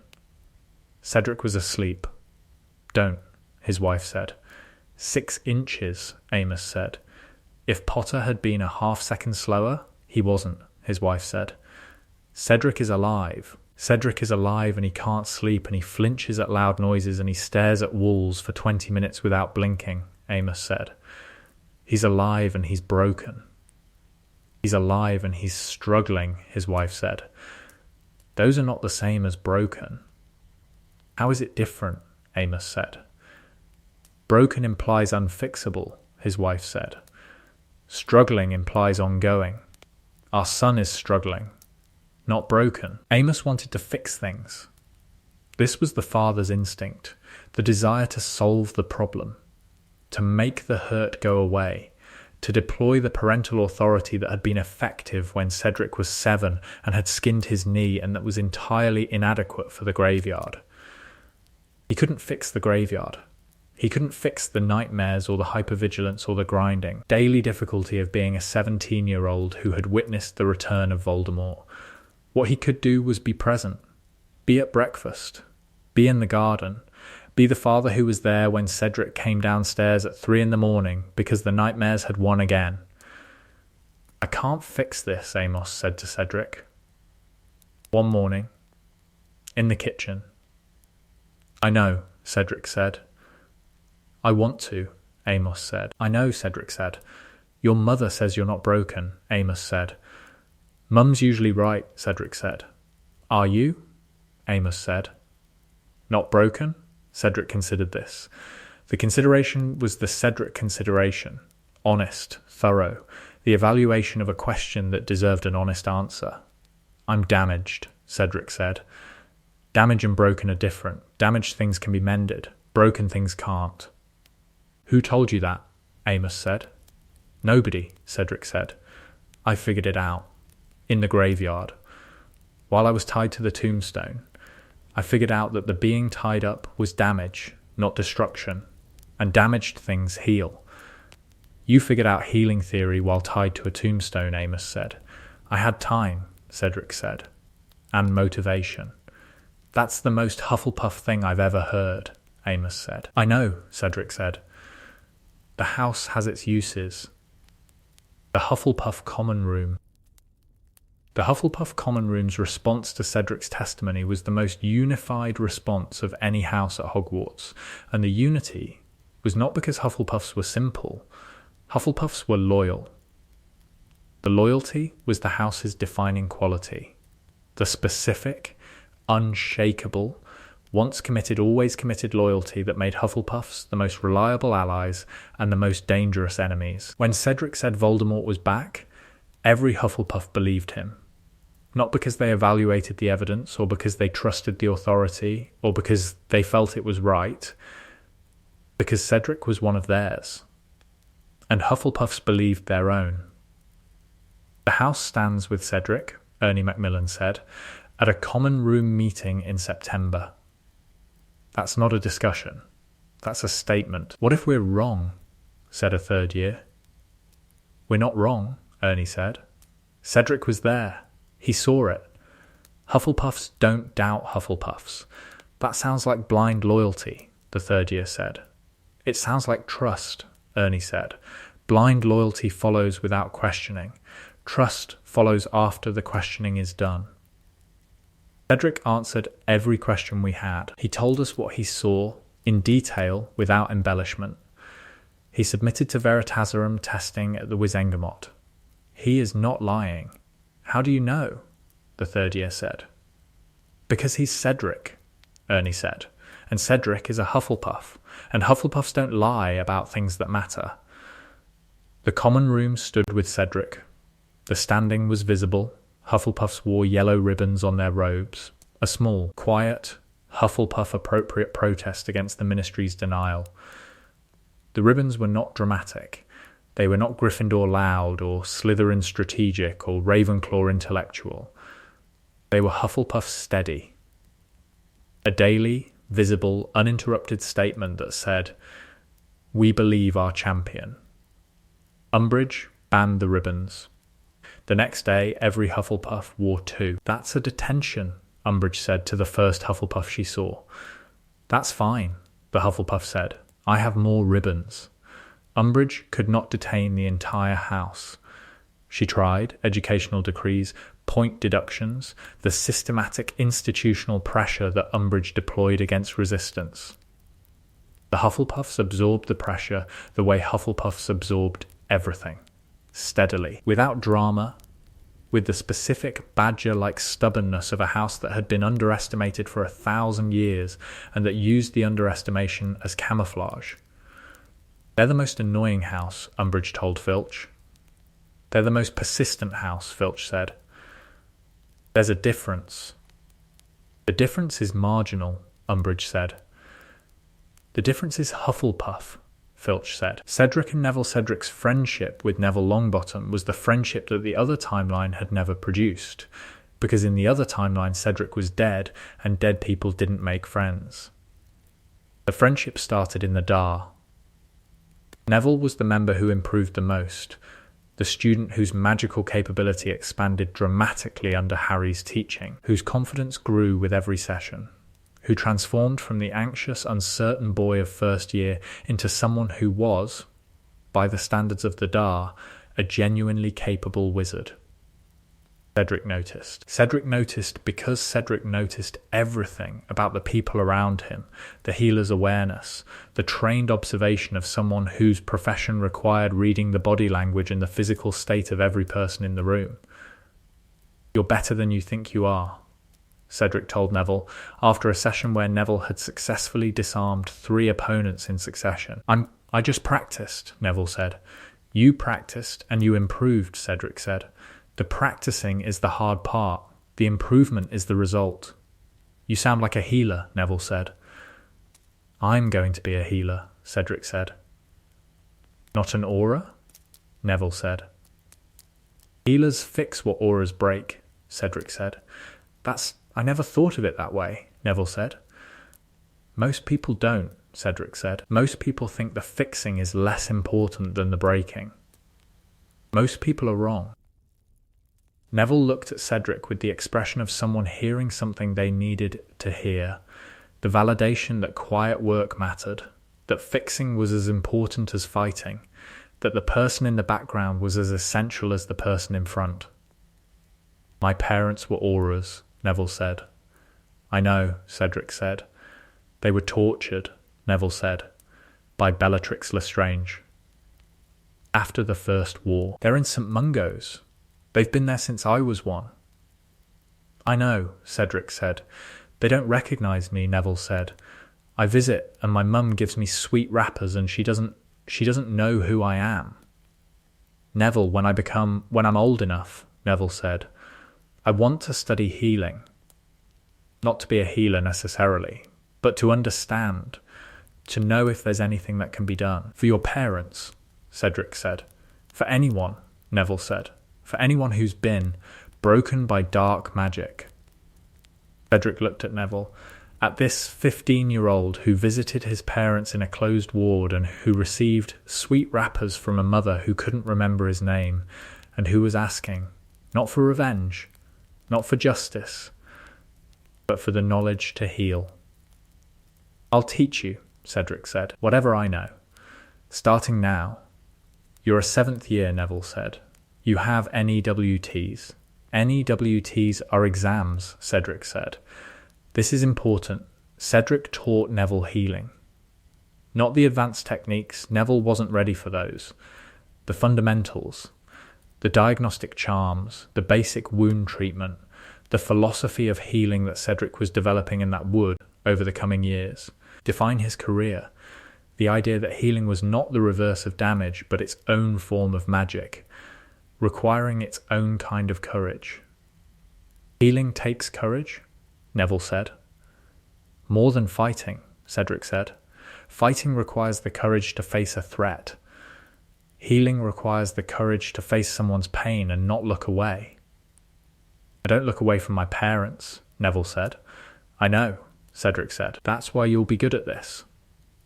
Neville learned. The learning was slow. Neville's magical development was always slow.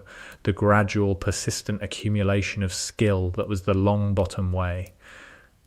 But the learning happened, and by the end of the year, Neville could perform basic diagnostic charms and treat minor injuries with a competence that surprised everyone except Cedric. Years later, Neville became a herbologist rather than a healer. The plants called him in a way that the healing magic didn't. But the healing knowledge stayed, and the understanding that fixing was as important as fighting, the understanding that Cedric had given him at 15 in the room of requirement, shaped everything Neville did. "You taught me that the quiet work matters," Neville told Cedric years later, at a Hogwarts reunion, at the table where the DAR members gathered. "The quiet work always matters," Cedric said. "It's just less photogenic." "Less photogenic," Neville said. "That should be the Hufflepuff motto." "Our motto is fine," Cedric said. "Where they are just and loyal covers it." "Just and loyal and less photogenic," Neville said. "That's the complete version," Cedric said. They just ran out of room on the crest. Dumbledore's death, when Dumbledore died at the end of Cedric's first year as a healer in training, the death changed the war and changed Cedric. Dumbledore's death was the same.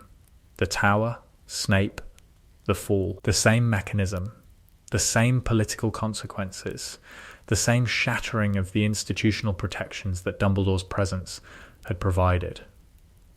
Cedric heard about it at St. Mungo's. A Patronus message, Kingsley's links, carrying the 3 words that rearranged the world: Dumbledore is dead. Cedric put down the potion he was preparing. He stood in the supply room of St. Mungo's and processed the information the way he processed everything, with the initial numbness, followed by the healer's assessment of implications, followed by the personal response that the healer's training had taught him to delay but not eliminate. Dumbledore was dead. The man who had believed Cedric's testimony, the man who had appointed Cedric head boy after the graveyard, the man who had given Cedric the role in the order that matched Cedric's choice: healer, not fighter. The war is going to get worse, Cedric said to the empty supply room. The war got worse, exponentially, rapidly, with the cascading institutional failures that Dumbledore's death produced. The Ministry fell. Voldemort's forces took control. The world that Cedric had been healing became the world that Cedric had to heal while it was actively being broken. The field hospital was Cedric's response. Not a grand strategy, a practical. The Order needed a place where the injured could be treated safely, away from St. Mungo's and away from combat zones. Cedric built it in a safe house, a cottage in the countryside, provided by an Order member, converted through Cedric's work into a functional medical facility. You built a hospital, Tonks said, looking at the cottage. I built a treatment facility, Cedric said. A hospital has beds. This has cots. That's a distinction without a difference, Tonks said. The distinction is that hospitals have standards, Cedric said. This has aspirations. Aspirational cots, Tonks said. The aspirational cots are clean, and the potions are good, and the healer is competent, Cedric said. That's more than most field hospitals offer. The field hospital saved lives. Over the year of the war, the year between Dumbledore's death and Voldemort's defeat, the cottage treated 47 Order members and Resistance fighters. 3 died. 44 survived. 3 deaths. Cedric carried the 3. The way he carried the graveyard, permanently, without the possibility of setting them down. The 3 deaths were patients he couldn't save. A curse that was too dark for the available tools, a bleeding that started too long before the patient arrived, an injury that was simply too extensive for any healer to mend. You can't save everyone, Lupin told him after the 3rd death. I know, Cedric said. Knowing and accepting are different, Lupin said. I'm aware of the difference, Cedric said. I accept the 3. I carry them. Those are also different. Different how? Lupin said.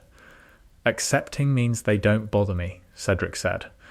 Carrying means they bother me and I bring them with me anyway. That's very healer, Lupin said. That's very human, Cedric said. The healer part is knowing the difference. What Cedric carried at the end, this is what Cedric Diggory carried. The graveyard, the tombstone. The green light that missed him by 6 inches. The face of Voldemort emerging from a cauldron. The names of the Death Eaters. The sound of Harry's mother's voice saying, "Hold on." The blood quill. The words on his hand, "I must not spread lies about the return of the Dark Lord," scarred into his skin. The permanent record of a woman who used institutional authority to punish truth-telling. The 3 deaths. The patients he couldn't save. The healer's specific, personal, professionally acknowledged failure that came with the work and that the work did not make easier. The corridor, Fred Weasley under the rubble. The 8 minutes between the wall collapsing and Fred's stabilisation that were the most demanding 8 minutes of Cedric's medical career and that produced the most important outcome, a heartbeat that continued. The veil. Sirius's robes in his fist. The weight of a falling man, arrested at the boundary between life and death, pulled back by a healer's grab. The sun, the morning after the battle, the light over Hogwarts, Harry beside him, the beginning of the feeling that was not joy and not relief but survival. He carried all of it, every day, for the rest of his life. The carrying was not easy, and was not supposed to be easy, and the not being easy was, Cedric had learned, the proof that the things being carried mattered. He was a healer. The healing was the practice, the daily, ongoing, never-finished practice of mending what the world broke. The world broke constantly. The mending was constant too. He was a Hufflepuff. The loyalty was to the work, to the patience, to the truth, to the quiet, unglamorous, less photogenic commitment to being present where the pain was. He was the spare who lived, the casualty who stood up, the body on the grass that turned out to be a person. He was Cedric. That was enough. Kill the spare. That was the order. 2 words. The casual, indifferent dismissal of a life that didn't matter to the person giving the order. The spare was not killed. The spare was pushed, 6 inches to the left, by a 14-year-old whose reflexes were faster than cruelty. The spare stood up. The spare testified. The spare led. The spare chose healing over fighting, and the choosing was the most important choice in the story. The spare saved Fred Weasley in a corridor. The spare grabbed Sirius Black at a veil. The spare treated 47 patients in a cottage and carried the 3 he lost. The spare documented a blood quill, and the documentation convicted the woman who used it. The spare was not spare. The spare was essential. Cedric Diggory was not written to be a hero. He was written to die, to be the first casualty, the proof of Voldemort's return, the body that made the war real. In this story, the body lived.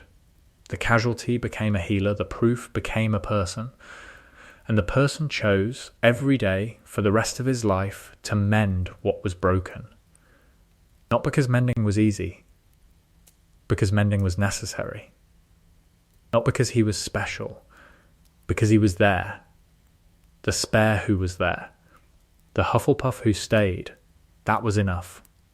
That was everything. More threads the letters, summer of 1995, the correspondence between Harry and Cedric during the summer of 1995 was the correspondence of 2 people processing the same nightmare through different alphabets.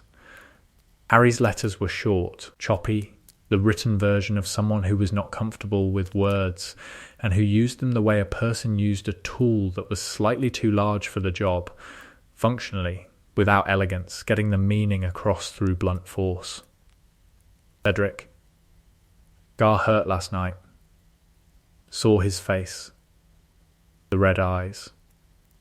Woke up and couldn't remember where I was for 10 seconds. 10 seconds is a long time when you think you're in a graveyard. Harry Cedric. My cousins being worse than usual. Fat and mean and completely unaware that the world contains anything more dangerous than a television. I envy the unawareness. Harry Cedric. Dementors in Little Whinging. 2 of them. I cast a Patronus. I'm probably going to be expelled. The graveyard isn't even the worst thing this summer. How is the graveyard not the worst thing? Harry Cedric's letters were longer, more structured, the written version of someone who processed through organisation, who needed the sentences to be complete, the paragraphs to be logical, the narrative to follow a sequence, because sequence was control, and control was the thing the graveyard had taken. Harry, the nightmares have a pattern. Tuesdays and Thursdays are the worst. I don't know why. Perhaps the subconscious has a schedule. I've started writing them down. The writing doesn't stop them, but it makes them contained, like putting a dangerous creature in a cage. The cage doesn't make the creature less dangerous, but it means you know where the dangerous thing is. Harry, my father wants me to be an aura. He keeps mentioning it at dinner. The way he mentions it suggests he thinks the graveyard should have made me angry enough to want to fight. The graveyard didn't make me angry. It made me afraid. Anger is an active emotion. It propels you towards something. Fear is a passive emotion. It holds you in place. I'm being held in place. The aura suggestion assumes the wrong emotion. Harry, I heard about the Dementors. I heard about the hearing. I'll testify if they need me. My testimony at the Wizengamot is the one thing the graveyard gave me that's useful. The rest of what the graveyard gave me is less useful. But the testimony is mine, and I will deploy it whenever it helps. The letters were the lifeline. A lifeline in the practical sense that prevented either of them from falling. A lifeline in the practical sense, the line that connected two people who were processing the same event in different ways and who needed periodically to confirm that the other person was still processing. You write to Cedric more than you write to Ron, Hermione observed, in September, on the train to Hogwarts. Cedric was there, Harry said. I know, Hermione said, but the letters, they're different from your other letters. They're more what? Harry said. More honest, Hermione said. You tell Cedric things you don't tell us. I tell Cedric things about the graveyard, Harry said. You and Ron weren't in the graveyard. We want to help, Hermione said. You can help with everything else, Harry said. The graveyard is between me and Cedric. Hermione accepted this. The acceptance was not easy. Hermione's instinct was to understand everything, to be present for every conversation, to participate in every processing. The graveyard was the one space she couldn't enter, and the inability was its own form of exclusion. I'm not excluding you, Harry said, seeing her expression. I'm carrying this with someone who was there. That's different from excluding. I know, Hermione said. It's just, I wish I could help. You help with everything else, Harry said. The everything else is enormous. The everything else is my strength, Hermione said. I know, Harry said. That's why I need you for it. Cedric and the Hufflepuff understanding of Courage Cedric's choice, heal, don't fight, was the choice that forced the wizarding world to reconsider what courage meant. In a world defined by Gryffindor values, bravery as confrontation, heroism as combat, courage as the willingness to face physical danger, Cedric's choice looked like cowardice. He had survived the graveyard. He had the skills. He had the motivation. And he chose to stand behind the fighters rather than beside them. He could fight, someone said, at a pub, in Hogsmeade. The kind of conversation that happened when people who had opinions met alcohol. Diggory was the Triwizard champion. He could duel anyone. He chose not to, someone else said. That's cowardice, the first person said. That's Hufflepuff, the second person said. The conversation was overheard by Pomona Sprout, the Hufflepuff head of house, who was in the pub because Sprout was human, and because humans went to pubs. Hufflepuff, Sprout said, inserting herself into the conversation with the specific, greenhouse-calibrated directness of a woman who grew dangerous plants for a living and who was not intimidated by pub philosophers, is the house of the hard workers, the loyal, the people who do the things that need doing regardless of whether the doing gets noticed. The house of the people who couldn't get into the other three, the first person said. The house of the people who don't need to be in the other three, Sprout said. Gryffindor takes the brave and makes them fighters. Ravenclaw takes the clever and makes them scholars. Slytherin takes the ambitious and makes them leaders. Hufflepuff takes the rest, the workers, the builders, the people who show up every day and do the thing. That's not very exciting, the first person said. Exciting is overrated, Sprout said. Reliable is underrated. And Cedric Diggory, the boy who survived the graveyard and who chose to heal rather than to fight, is the most reliable person I have ever taught. Reliable doesn't win wars, the first person said. Reliable survives them, Sprout said, which is, in the long run, more important. Sprout went back to her drink. The pub philosophers went back to their opinions.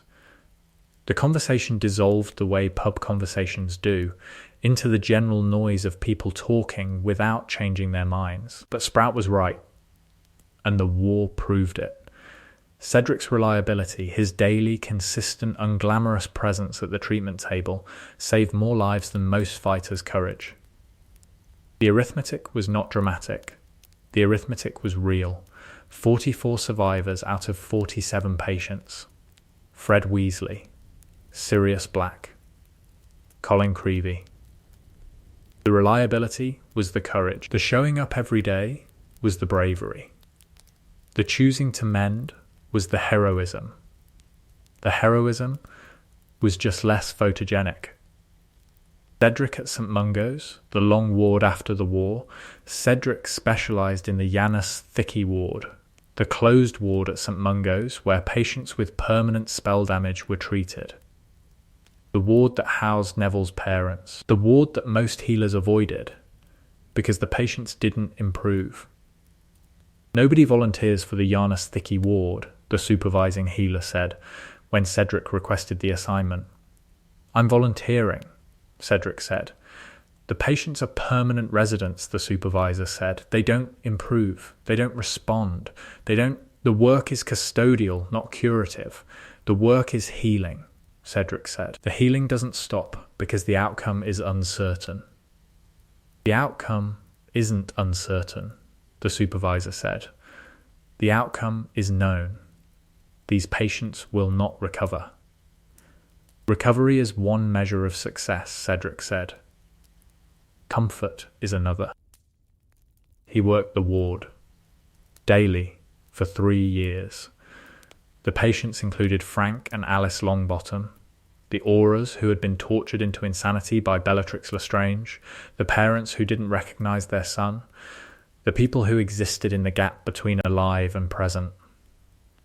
Cedric treated them.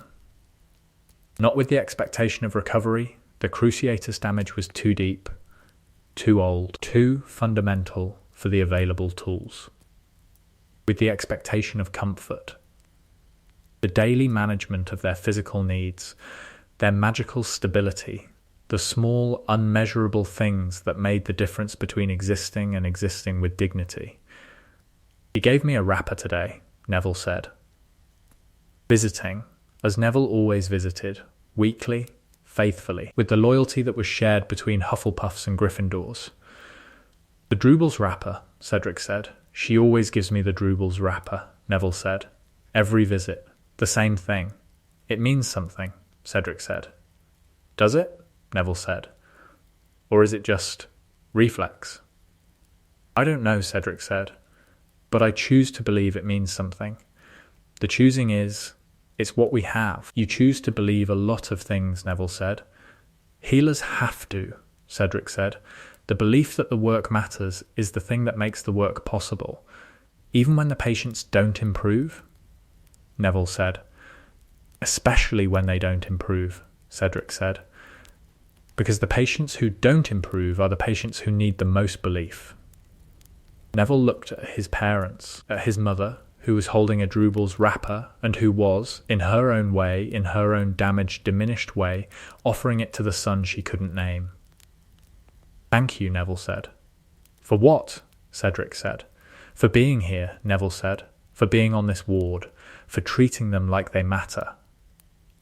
They do matter, Cedric said. Not everyone acts like it, Neville said. I do, Cedric said. That's the job. 10 years later, the anniversary every year, on June 24th, Cedric and Harry met. Not at the graveyard. Cedric had visited the graveyard once and didn't need to visit it again. They met at the Hog's Head in Hogsmeade, the pub that was sufficiently dingy and sufficiently private for two people who wanted to mark an anniversary without making a production of it. Another year, Harry said. The greeting was the same every time. The acknowledgement of the date, the marking of the thing that had happened, the confirmation that they were both still here. Another year, Cedric said. They drank. Not excessively, neither of them was a heavy drinker. 1 drink. Sometimes 2. The amount required to lubricate a conversation that didn't need lubricating but that benefited from the ritual. "How's the ward?" Harry said. "The ward is the ward," Cedric said. "The Longbottoms are stable. The other patients are maintained, Harry said. "That's a very healer word." "It's a very accurate word," Cedric said. "Maintained means ongoing. Maintained means someone is paying attention." "You're always paying attention," Harry said. "It's what I do," Cedric said. "It's who you are," Harry said. They sat in the Hogshead, and the conversation moved from the ward to the world, to Harry's work, to Cedric's family, to the state of the wizarding world that they had both helped save. "Do you still have nightmares?" Cedric asked. The annual question.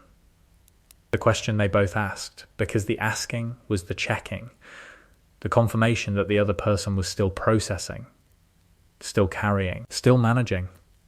"Sometimes," Harry said. "Less than before." "Same," Cedric said. "The graveyard?" Harry said. "The graveyard is always there," Cedric said, "but it's quieter now. Background noise rather than the main soundtrack." "Background noise," Harry said. "That's progress." "That's time," Cedric said. "Time and healing."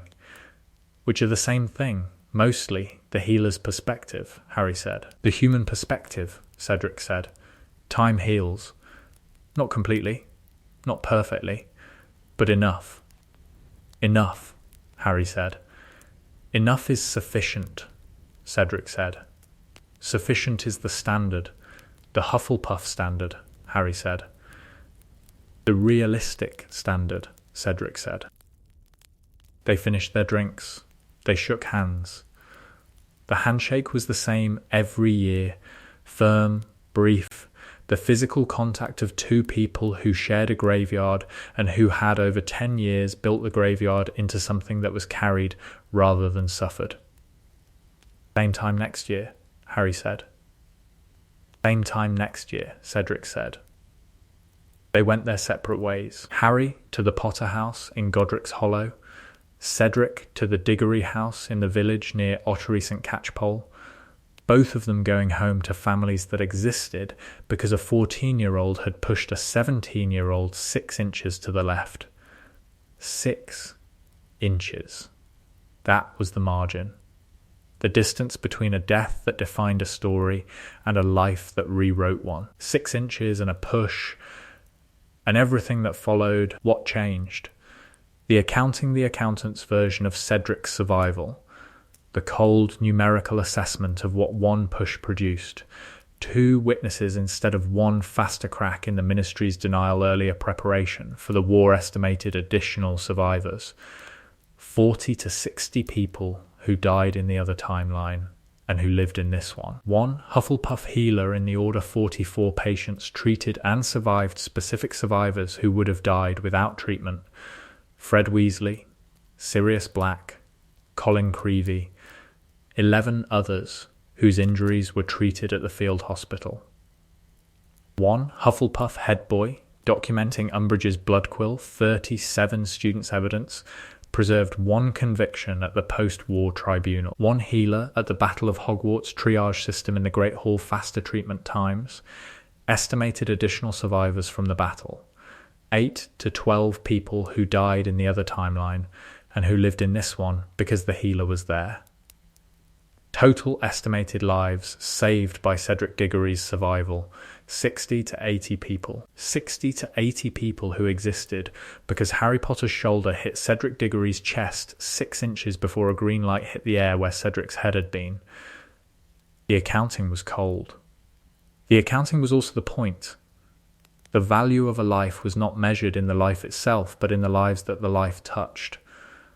Cedric's survival was not important, because Cedric was important. Cedric's survival was important because the survival produced a chain of consequences that extended through the war and beyond it, and that was, by any numerical measure, the most significant consequence of a single reflex in the history of the wizarding world. The spare was not spare. The The spare was essential. The accounting proved it. The last thing Cedric Diggory said in the last conversation of the last script was the thing that defined him. I was there. Not, I was brave. Not, I was heroic. Not, I saved people. I was there. Because being there, being present, being reliable, being the person who showed up and did the work was the Hufflepuff quality and the healer's quality and the human quality that mattered more than any other. Cedric was there in the graveyard. He was there in the Wizengamot. He was there in the Dar. He was there in the corridors with Umbridge. He was there in the Department of Mysteries. He was there at the field hospital. He was there in the Great Hall. He was there on the Janus Thicky ward. He was there every day for the rest of his life. The there-ness was the choice, and the choice was the character, and the character was the story. The spare who was there, that was everything.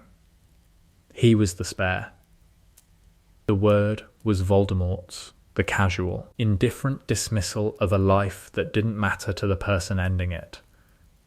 Kill the spare. 2 words. The verbal equivalent of discarding something unnecessary. The spare was necessary. The spare's survival produced 60 to 80 additional lives. The spare's testimony cracked the Ministry's denial. The spare's documentation convicted a torturer. The spare's hands saved Fred Weasley in a corridor, and Sirius Black at a Vale, and 44 patients in a cottage, and untold others in a great hall that had been converted to a hospital. The spare was Cedric Diggory, who was a Hufflepuff, who chose healing over fighting, who carried a graveyard in his head for the rest of his life, and who chose, every day, to use the carrying as fuel for the mending rather than as justification for the breaking. He was not written to be a hero. He was written to die, the first casualty, the proof of war, the body on the grass that made the darkness real. In this story, the body stood up. The casualty chose a profession. The proof became a person. The person healed. Every day. Without exception. Without rest. Without the belief that the healing would ever be finished. Because the healing was never finished. Because the world was always breaking and the mending was always needed. He was there. The spare who was there. That was enough. That was everything. Let us know what you'd like to see next. Additional threads to the Dar sessions. What Cedric taught Cedric's contribution to the Dar was not combat technique. That was Harry's domain, and Harry was better at it. Cedric's contribution was something that nobody else in the room could provide, the testimony. Every Dar session began with Harry teaching, and ended with Cedric talking. Not lecturing, talking, describing what he'd seen in the graveyard in the detail that the students needed to hear, with the calm that the students needed to feel. The killing curse makes no sound when it's cast, Cedric said at a session in October. No incantation that you hear. The wand movement is a slash, fast, efficient. The light is green.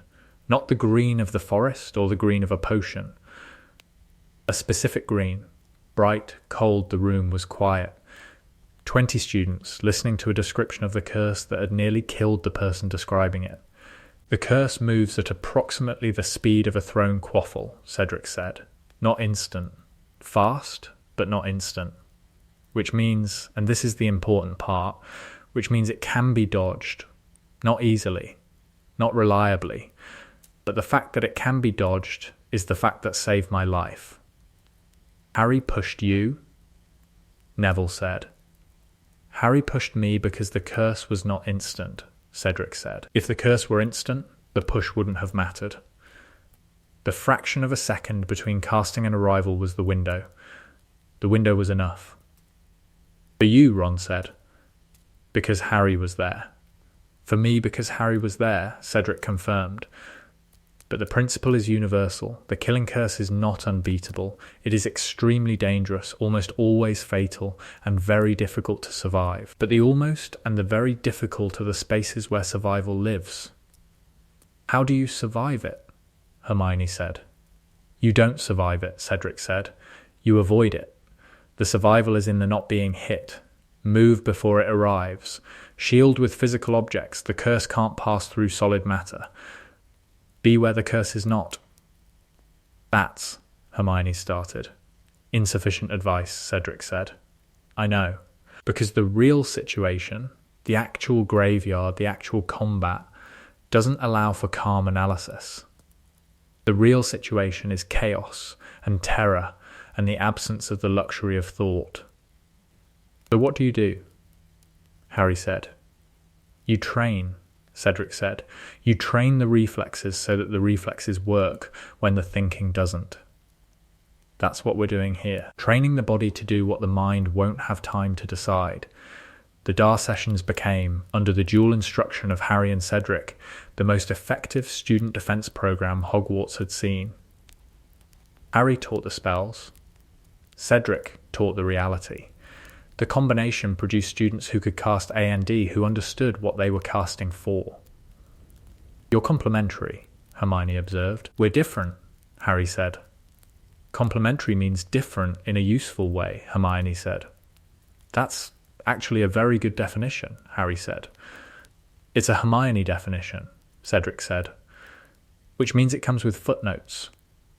The footnotes are implied, Hermione said. The summer before the war, Cedric at St. Mungo's Cedric began his healer training at St. Mungo's in September 1996.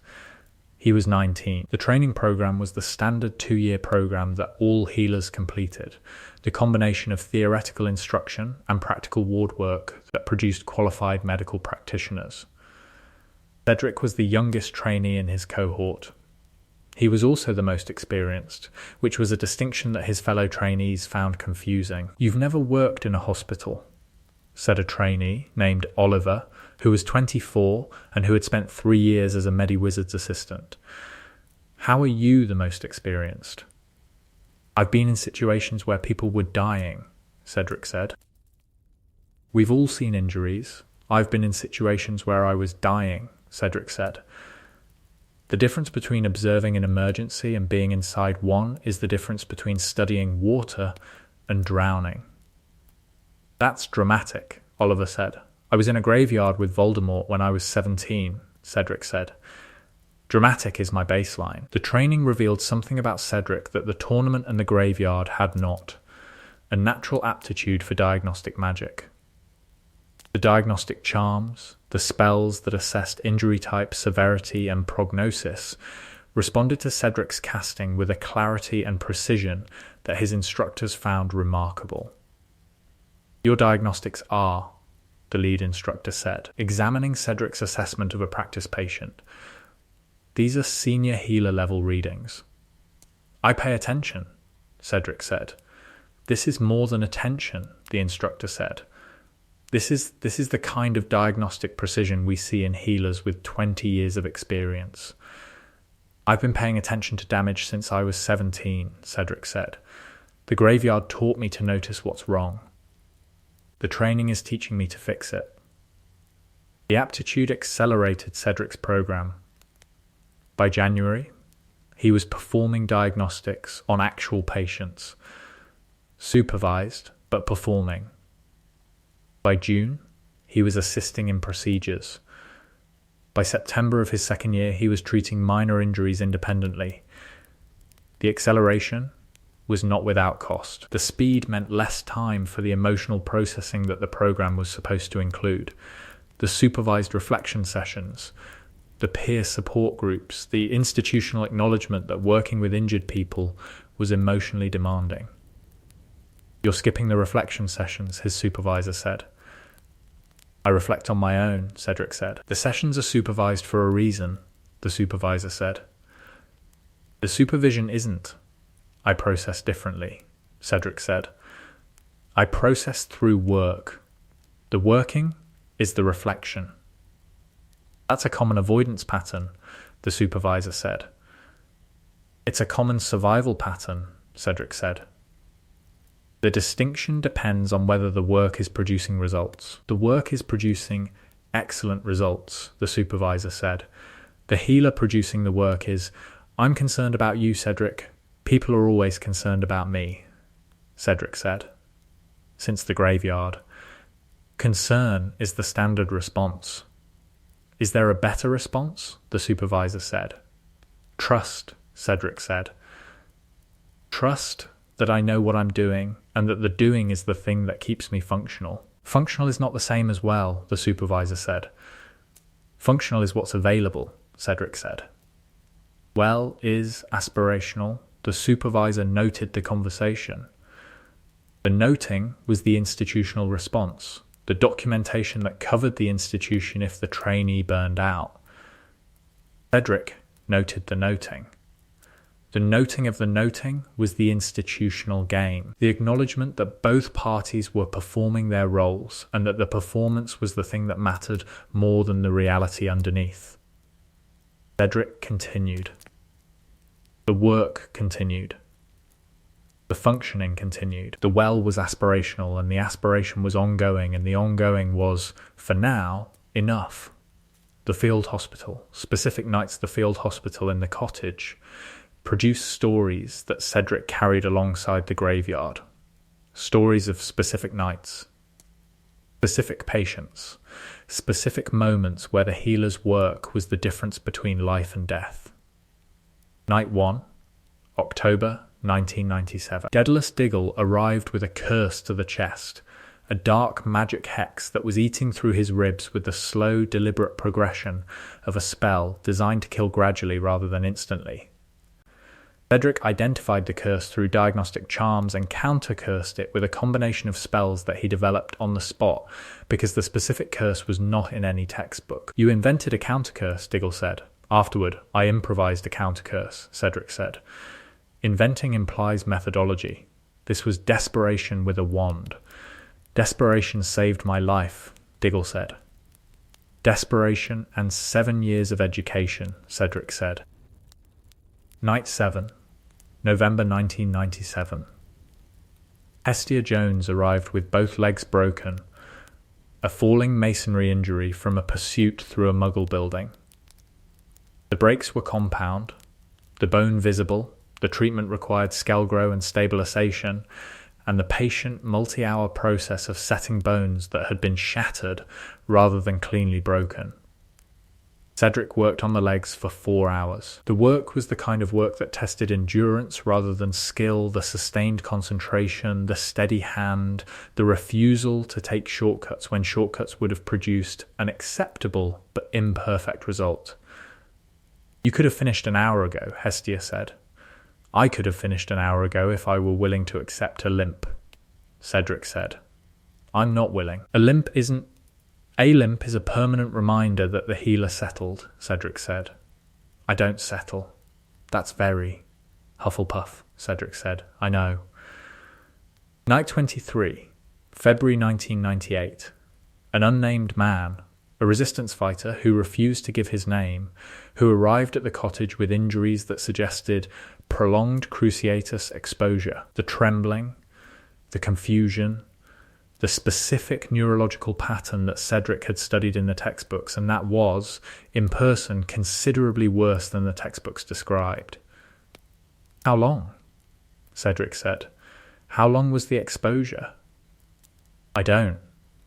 The man couldn't answer. The cognitive disruption was too severe. Cedric treated him for 3 days. The treatment was the Janus Thicke treatment. The management of damage rather than its reversal, the daily, incremental, patience-requiring work of stabilizing a mind that had been subjected to the magical equivalent of electrocution. The man recovered. Not fully. Full recovery from extended cruciatus was rare, but enough to speak, to remember, to walk out of the cottage under his own power. Thank you, the man said. Don't thank me, Cedric said. Thank whoever taught you occlumency. Your mental barriers reduced the damage. Nobody taught me occlumency, the man said. Then thank your natural stubbornness, Cedric said. Will I be normal? The man said. Define normal, Cedric said. Functional, the man said. You're functional now, Cedric said. The rest is time, and management. Management, the man said. The thing I do, Cedric said. Manage what can't be fixed. Fix what can be managed. Cedric and Cho, the hard years, the years between 1998 and 2001, the post-war years, the years between the battle and the wedding, were the years when Cedric and Cho either built something durable or didn't. They almost didn't. The almost not building happened in 1999, when Cedric was 22 and deep in the Janus Thicky ward specialization, and when the ward's demands were consuming the emotional bandwidth that the relationship required. I haven't seen you in 2 weeks, Cho said. I've been on the ward, Cedric said. You're always on the ward, Cho said. The patients are always there, Cho said. They've been there for years. They'll be there tomorrow. I need you to be here tonight. I'm here, Cedric said. Your body is here, Cho said. Your mind is on the ward. The argument was the argument they'd been having in variations since the graveyard. The argument about presence, about the gap between Cedric's physical location and his emotional location, about the specific Cedric quality of being simultaneously here and somewhere else. I don't know how to turn it off, Cedric said. The awareness, the thinking about the patients. I'm not asking you to turn it off, Cho said. I'm asking you to make room. Room for what? Cedric said. For me, Cho said. For us, for the relationship that is supposed to be part of your life and that is currently receiving the leftover bandwidth after the ward gets the rest. The ward saves lives, Cedric said. The ward is also your escape, Cho said, from feeling things that aren't about patience. That's not, Cedric started. It is, Cho said. The ward is where you go when the feelings get too personal, when the feelings are about us, about you and me, about love, about the thing that isn't clinical and can't be diagnosed. You go to the ward. Cedric was quiet. The graveyard taught you to be a healer, Cho said. It also taught you to hide. You hide in the healing. You hide in the work. You make the work so important that nobody can criticize you for prioritizing it. And in the shadow of the importance, the personal things, the us things, get smaller. Cho, I love you, Cho said. I have loved you since 4th year. I love the person who is in the graveyard, and I love the healer, and I love the man who works too hard. But I need the man who works too hard to also be the man who comes home. I come home, Cedric said. Come home and be here, Cho said, not on the ward. Here, the conversation was the hardest conversation of the relationship, harder than the post-graveyard conversations, harder than the wartime conversations, because the post-graveyard conversations had been about trauma, which was external and which could be named. This conversation was about patterns, which were internal, and which Cedric had built as defences, and which were, as Cho correctly identified, also walls. Cedric went to the mind healer. Not willingly, Cedric's relationship with mind healing was the relationship of someone who could diagnose a physical injury in 3 seconds, but who found the emotional equivalent impenetrable. But Cho had asked, and Cho's asking was the one thing that overrode Cedric's resistance, because Cho's asking was the relationship's equivalent of the one-chance conversation, and Cedric was smart enough to recognize it. Your girlfriend says you hide in your work, the mind healer said. My girlfriend is correct, Cedric said. And you're here because she asked, Cedric said. And because the asking means it's serious. Are you willing to change? The mind healer said. I'm willing to try, Cedric said. Trying it's what I have. Trying is sufficient, the mind healer said. For now. The trying produced changes. Not overnight, Nothing about Cedric changed overnight. Slowly, the Hufflepuff speed of change, steady, incremental, one shifted habit at a time. He reduced his ward hours. He came home for dinner. He sat at the table, the Diggory kitchen table, which was smaller than the Hogwarts tables and which held 2 people instead of hundreds, and he was present. Present was the word Cho needed, and the word Cedric practiced, and the word that meant, I am here. Not on the ward, not in the graveyard, here, at the table. With you. You're here, Cho said. I'm here, Cedric said. It's nice, Cho said.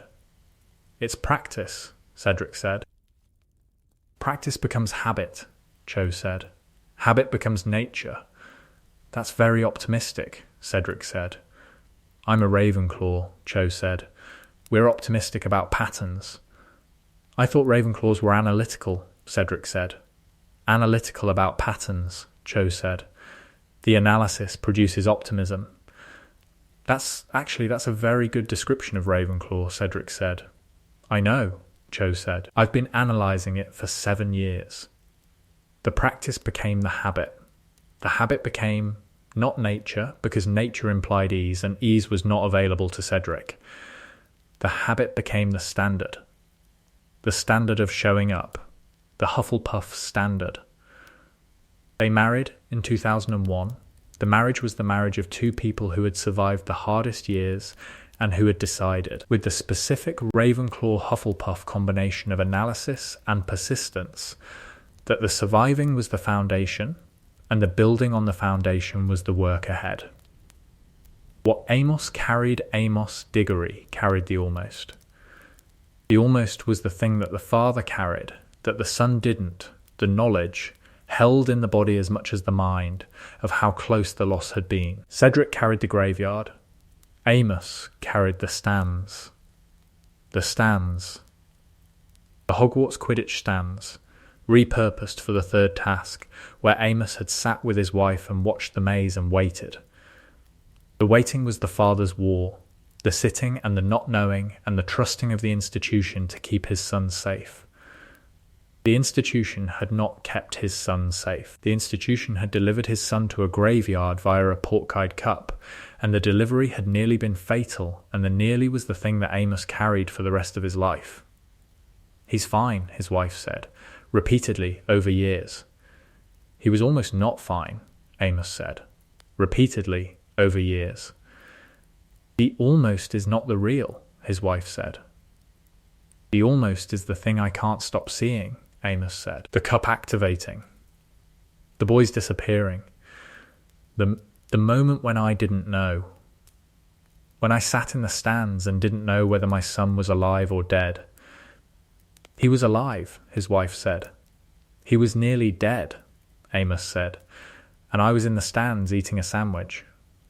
You didn't know. I should have known, Amos said. I work at the ministry. I knew about the tournament. I knew about the political situation. You couldn't have predicted a portkey trap, his wife said. I should have questioned the safety measures, Amos said. I should have insisted on Amos, his wife said. You are blaming yourself for something that was not your fault. I'm blaming myself because the alternative is blaming the world, Amos said. And blaming the world doesn't produce action.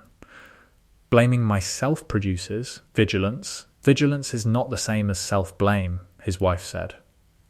In my experience, Amos said, they share a border. Amos's response to the almost was the father's version of Cedric's response to the graveyard. Work. Amos worked at the ministry, in the Wizengamot, in the institutional spaces where his son's testimony had cracked the denial. He worked to change the system that had failed Cedric, the way Cedric worked to heal the people the system's failure had damaged. Father and son, working the same problem from different angles. Amos from the institutional side. Cedric from the human side. Both of them carrying the same almost, the father's almost and the son's almost, and both of them choosing to use the carrying as fuel rather than as weight. The spare was not killed. The spare lived. The spare chose healing. the spare healed, but the spare also carried the graveyard, the blood quill, the 3 deaths, the corridor, the veil, the battle, the ward, the patience, the for now and the almost, and the 6 inches that separated a death from a life. The carrying was the work, not the healing work, the personal work, the daily, ongoing, never finished work of being a person who had been marked by something terrible and who chose, every morning, to use the marking as a compass rather than a cage. The compass pointed toward the pain, always toward the pain, because that was where the patients were, and the patients were the point. Cedric Diggory was there, every day, at the ward, at the table, at the bedside of people who needed someone to notice that they were hurting and to do something about the hurting. He was there because Harry pushed him. He was there because the push produced a life. He was there because the life produced a choice, and the choice produced a career, and the career produced a practice, and the practice was show up. Every day, where the pain is, show up. The Hufflepuff Creed, the Healer's Creed, the Human Creed, show up and do the work. That was enough. That was everything. Final Thread Cedric at the battle, the full night the Battle of Hogwarts, was 8 hours long. Cedric was present for every minute. The first hour was set up. Converting the Great Hall from a dining space to a medical facility, Cedric and Madame Pomfrey working together with the efficiency of 2 medical professionals who understood that the preparation was as important as the treatment. Tables became beds. Tablecloths became bandages.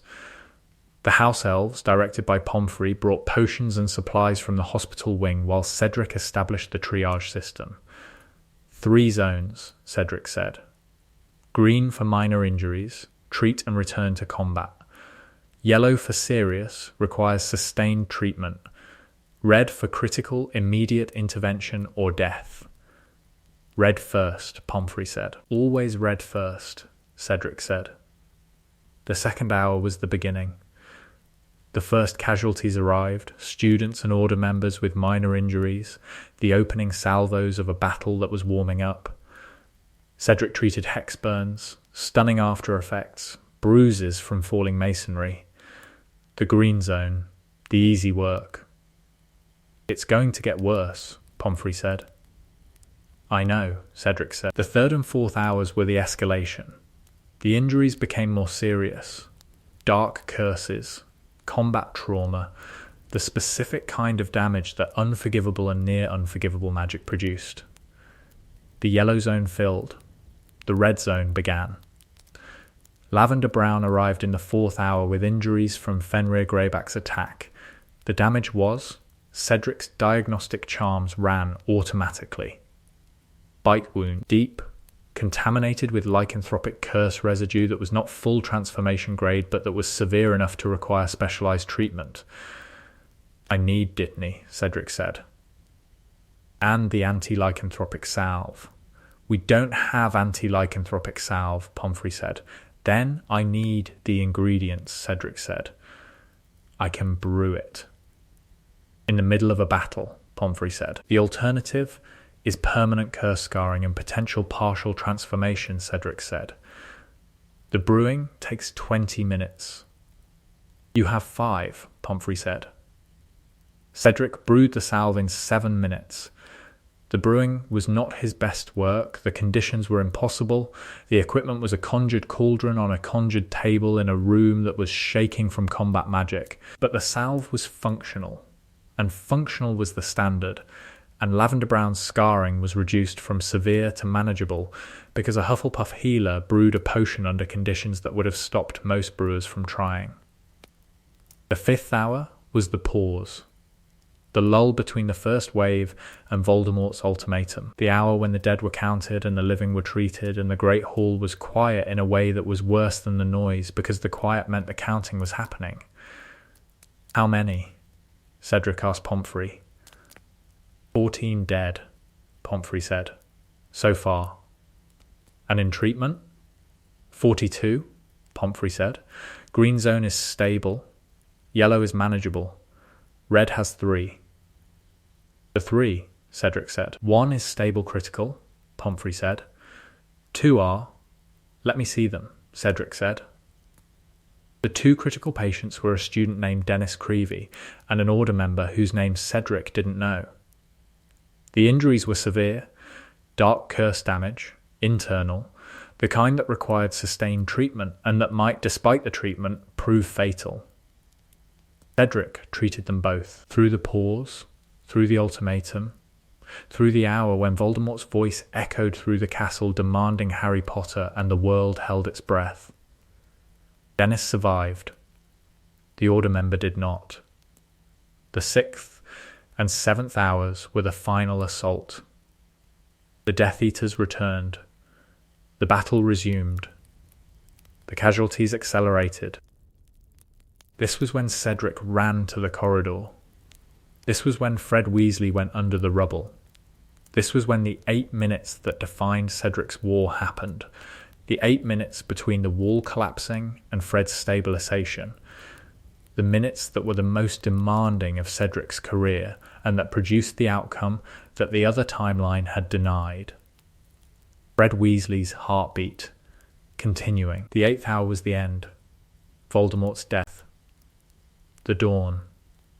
The silence that followed. Cedric was in the Great Hall, treating a 5th year's arm. He didn't stop when Voldemort died. He finished the bandage.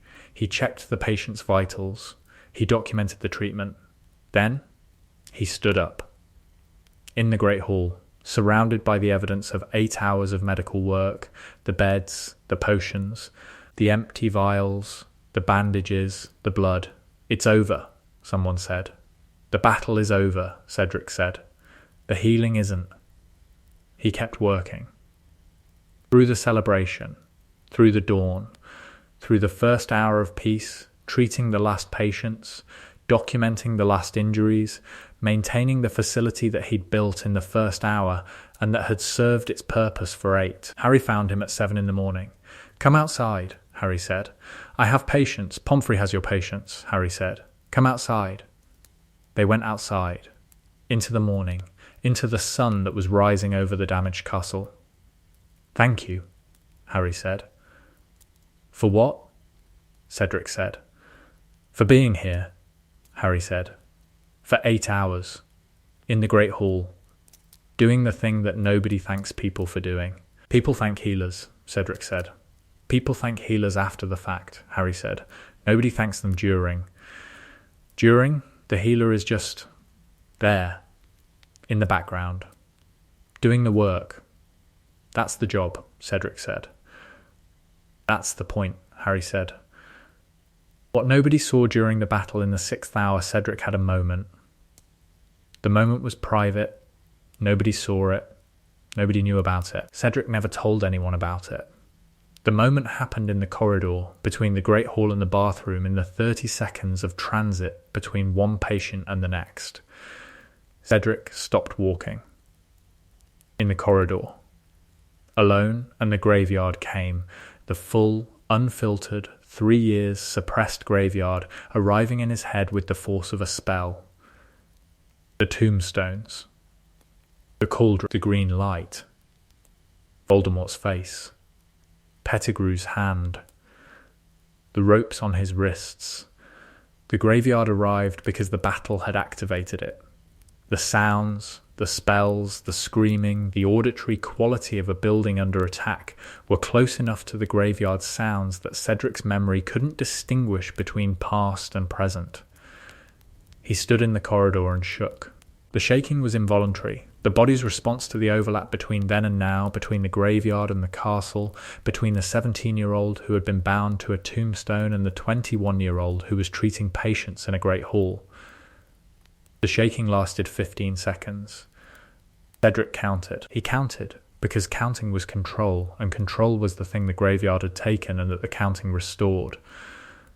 1, 2, 3, 4, 5, 6, 7, 8, 9, 10, 11, 12, 13, 14, 15, the shaking stopped. The graveyard receded. The corridor was a corridor. The present was the present. Cedric continued walking.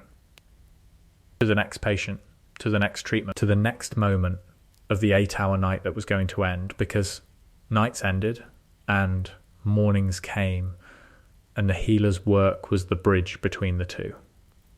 Nobody saw the 15 seconds.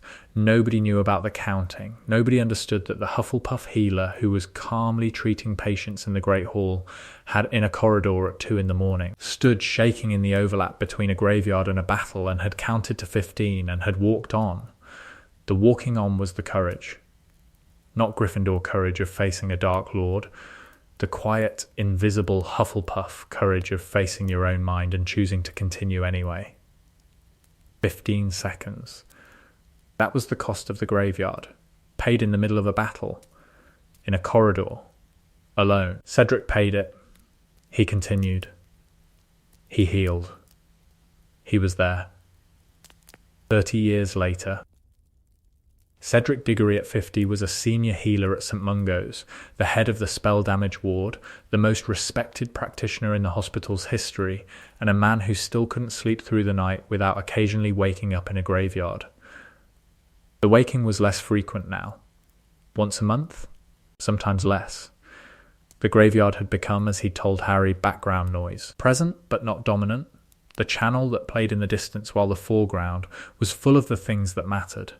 The patients, the family, the work. Cho was beside him, in the bed, in the house. The house they'd built together, not the Diggory family house in the countryside, but their own house, near St Mungo's, close enough to the hospital that Cedric could be there quickly when the emergencies came. "You're awake," Cho said. 3 a.m. The waking had woken her. "The graveyard," Cedric said. "I know," Cho said. "It's less," Cedric said. "I know," Cho said. "The background noise," Cedric said. "The background noise that wakes you at 3 a.m. once a month," Cho said. "That's less than it was," Cedric said. "Progress," Cho said. "Adequate progress," Cedric said. "Adequate," Cho said. "The Hufflepuff gold standard." "The realistic standard," Cedric said. Cho put her arm around him. The physical contact was the thing, the grounding, the present tense reality of a person beside you who was warm and alive and who was, at 3 a.m, willing to be awake because you were awake. "Go back to sleep," Cho said. "In a minute," Cedric said. "The graveyard will still be there tomorrow," Cho said. "I know," Cedric said. "That's the thing about graveyards. They're permanent." "So are we," Cho said. Cedric looked at her, at this woman who had been with him since 4th year, through the graveyard and the war and the hard years and the building years and the 30 years of marriage that had produced 2 children and a career and a life. "We're permanent," Cedric said. "More permanent than the graveyard," Cho said. "That's debatable," Cedric said. "It's not debatable," Cho said. "The graveyard is stone and memory. We're people and choice. People and choice outlast stone and memory." "That's very Ravenclaw," Cedric said. "That's very true," Cho said. Cedric went back to sleep. The graveyard waited. It always waited, patient and permanent, the dark space in his head that would be there tomorrow and the day after and the day after that. But the morning would come. The morning always came, and the morning would bring the ward and the patients and the work and the sustaining Hufflepuff quality practice of showing up where the pain was and doing something about it. Cedric would show up. He always showed up. That was who he was. The spare who showed up. Every day. For the rest of his life, the spare who lived. Not because he was special, not because he was destined, not because the universe decided he was important. Because a 14-year-old pushed him 6 inches to the left. Everything after the push was Cedric's choice. The testimony, the dar, the healing, the patience, the corridor where Fred Weasley lived, the veil where Sirius Black was caught, the 8-hour battle, the 15 seconds of shaking in a corridor at 2 in the morning, all of it chosen, all of it Cedric's. He chose to heal. He chose to show up. He chose to carry the graveyard and the 3 deaths and the almost and the 6 inches and the push. He chose to be the Hufflepuff who was there. Not the hero, not the fighter, not the legend, the healer. The person who showed up where the pain was. Every day. That was enough. That was everything. That was Cedric. Last thread Cedric and the next generation when Cedric's daughter Alice started Hogwarts, Cedric walked her to platform 9 3/4 and experienced for the first time the specific terror of a parent sending a child into a world that the parent knew was dangerous. "You'll love it," Cedric said. "You say that about everything," Alice said. She was 11. Cho's directness and Cedric's steadiness combined into a girl who was already, at 11, more composed than either of her parents had been at that age. "I say it about things that are true," Cedric said. "You said it about Brussels sprouts," Alice said. "That was not true." "Brussels sprouts are an acquired taste," Cedric said. "Brussels sprouts are a war crime," Alice said. "Your mother has been teaching you her opinions about vegetables," Cedric said. "Mum's opinions about vegetables are correct," Alice said. The train was there. The scarlet engine, the platform, the crowd of parents and children, the same crowd, the same platform, the same September ritual that had been happening for centuries. Cedric had stood here as a student. Now he was standing here as a parent, and the standing as a parent was harder because the standing as a parent included the awareness of everything that could go wrong.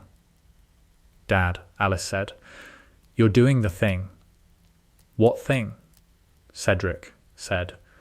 "The scanning thing," Alice said. "Where you look at everything like it might be dangerous." "I'm not. You are," Alice said. "You do it in crowds." "Mum told me." Cedric looked at his daughter, at this 11-year-old who had just identified the hypervigilance that Cedric had been carrying for 22 years and who had named it with the casual precision of a child who had grown up watching it. "I do scan," Cedric said. "It's a habit." "From the graveyard," Alice said. "You know about the graveyard," Cedric said. "Everyone knows about the graveyard," Alice said. "It's in the history books. Dad, Cedric Diggory, Triwizard champion, second witness to the return of you-know-who. His name was Voldemort," Cedric said. "I know his name," Alice said. "I just prefer not to say it before breakfast." Cedric laughed. The laugh was surprising.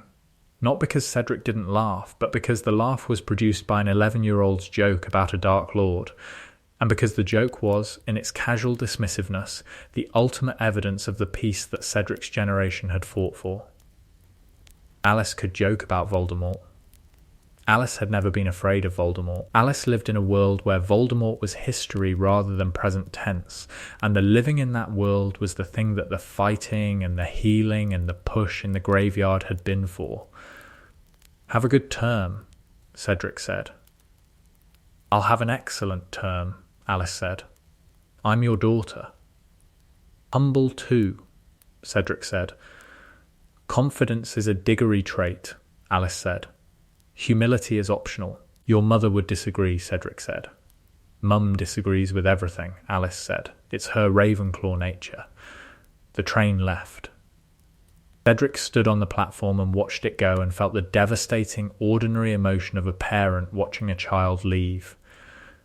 The parent emotion, the ordinary, unremarkable, entirely human experience of watching your child go somewhere you can't follow and trusting that the somewhere will be safe. The trust was hard. The trust was always hard for a person who had been in a graveyard and who knew that somewheres were not always safe.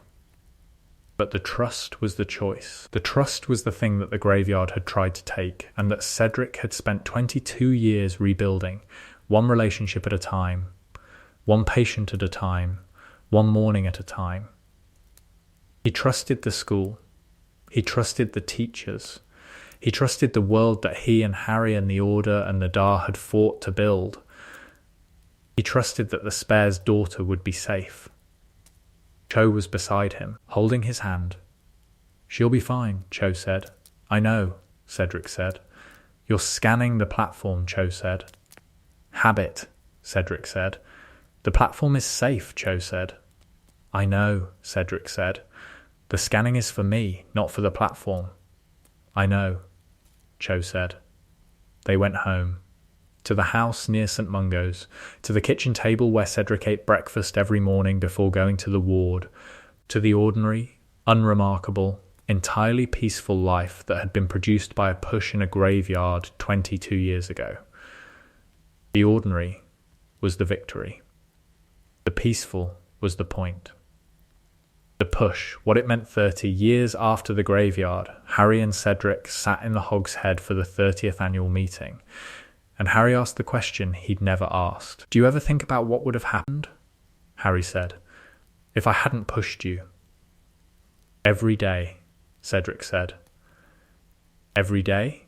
Harry said. "Every morning," Cedric said. "When I wake up, the first thing I think, before the patients, before the ward, before anything, the first thing I think is, I'm alive, because Harry Potter pushed me." It's not morbid, Cedric said, it's clarifying. The awareness of the alternative is the thing that makes the actual life, the actual morning, the actual breakfast significant, because it almost didn't happen, Harry said. "Significant because it did happen," Cedric said. "The alternative is the shadow. The actual is the light. I live in the light, but the shadow is what makes me appreciate the light." "That's very philosophical for a Hufflepuff," Harry said. "Hufflepuffs are philosophical about practical things," Cedric said. "Light and shadow are practical. I see them every day." "In the ward?" Harry said. "In the ward," Cedric said. "The patients are the shadow. The healing is the light. The relationship between them it's the whole job, the whole life." "The whole life," Harry said. "The push gave me the whole life," Cedric said. "Every patient I've treated, every spell I've cast, every morning I've woken up next to Cho, every time Alice called me Dad, all of it traces back to the push. It was a reflex," Harry said. 30 years, Cedric said. "And you still call it a reflex?" "Because it was," Harry said. "It was a reflex that contained everything you are," Cedric said. "The bravery, the stubbornness, the specific Harry Potter quality of seeing someone in danger and not being able to not act. That's not special," Harry said. "Anyone would have." "No," Cedric said. "Not anyone. You, specifically, in that moment. In the graveyard, with a killing curse in the air and a half second to decide. There was no decision," Harry said. "I just moved." "Exactly," Cedric said. "You moved without deciding. You moved because movement was who you are. And because you are who you are, I am who I am." They sat in the Hog's Head, the 30th anniversary of the push. 2 men in their 40s, carrying the same graveyard, living in different houses of the life that the graveyard had tried to prevent. "Same time next year," Harry said. "Same time next year," Cedric said. "Every year," Harry said. "Every year," Cedric said, "until one of us doesn't show up." "And then?" Harry said. "Then the other one shows up anyway," Cedric said, "and drinks alone, and remembers." "That's morbid," Harry said. "That's realistic," Cedric said. "The graveyard taught me realistic. The graveyard taught you a lot of things," Harry said. "The graveyard taught me one thing," Cedric said. "That living is not guaranteed. And that the not guaranteed is the thing that makes the living worth the living." Harry raised his glass. "To the push," Harry said. "To the push," Cedric said. They drank. The annual drink. The 30th.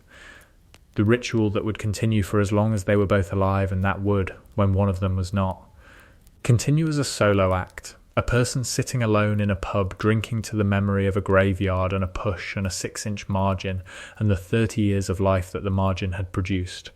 The spare was not killed. The spare lived. The spare chose healing. The spare healed. For 30 years and counting. That was enough. Kill the spare. No, push the spare. Save the spare. Give the spare a life. The spare takes the life and makes it. Not extraordinary. Not legendary, not the kind of life that stories are written about. Useful, the spare makes the life useful. Treats the wounded, fixes the broken, shows up where the pain is, every day, without exception, without the expectation of gratitude or recognition or the kind of acknowledgement that the visible heroes receive. The spare shows up. That is the story. That is the whole story. A boy who was supposed to die and who didn't, and who spent the rest of his life making the not dying worth it. Not through heroism, through healing, not through fighting, through showing up, not through greatness, through adequacy, the steady, reliable, Hufflepuff standard adequacy of a person who does the work because the work needs doing. The spare was there. Every day. That was everything. Epilogue. What the spare built, Cedric Diggory retired from St Mungo's at 65. The retirement was not by choice. His hands had developed the tremor that came with 40 years of sustained wand work, and the tremor made the precision casting that healing required less reliable. Your diagnostic charms are still the best in the hospital, the department head said. My diagnostic charms are fine, Cedric said. My healing charms are shaking.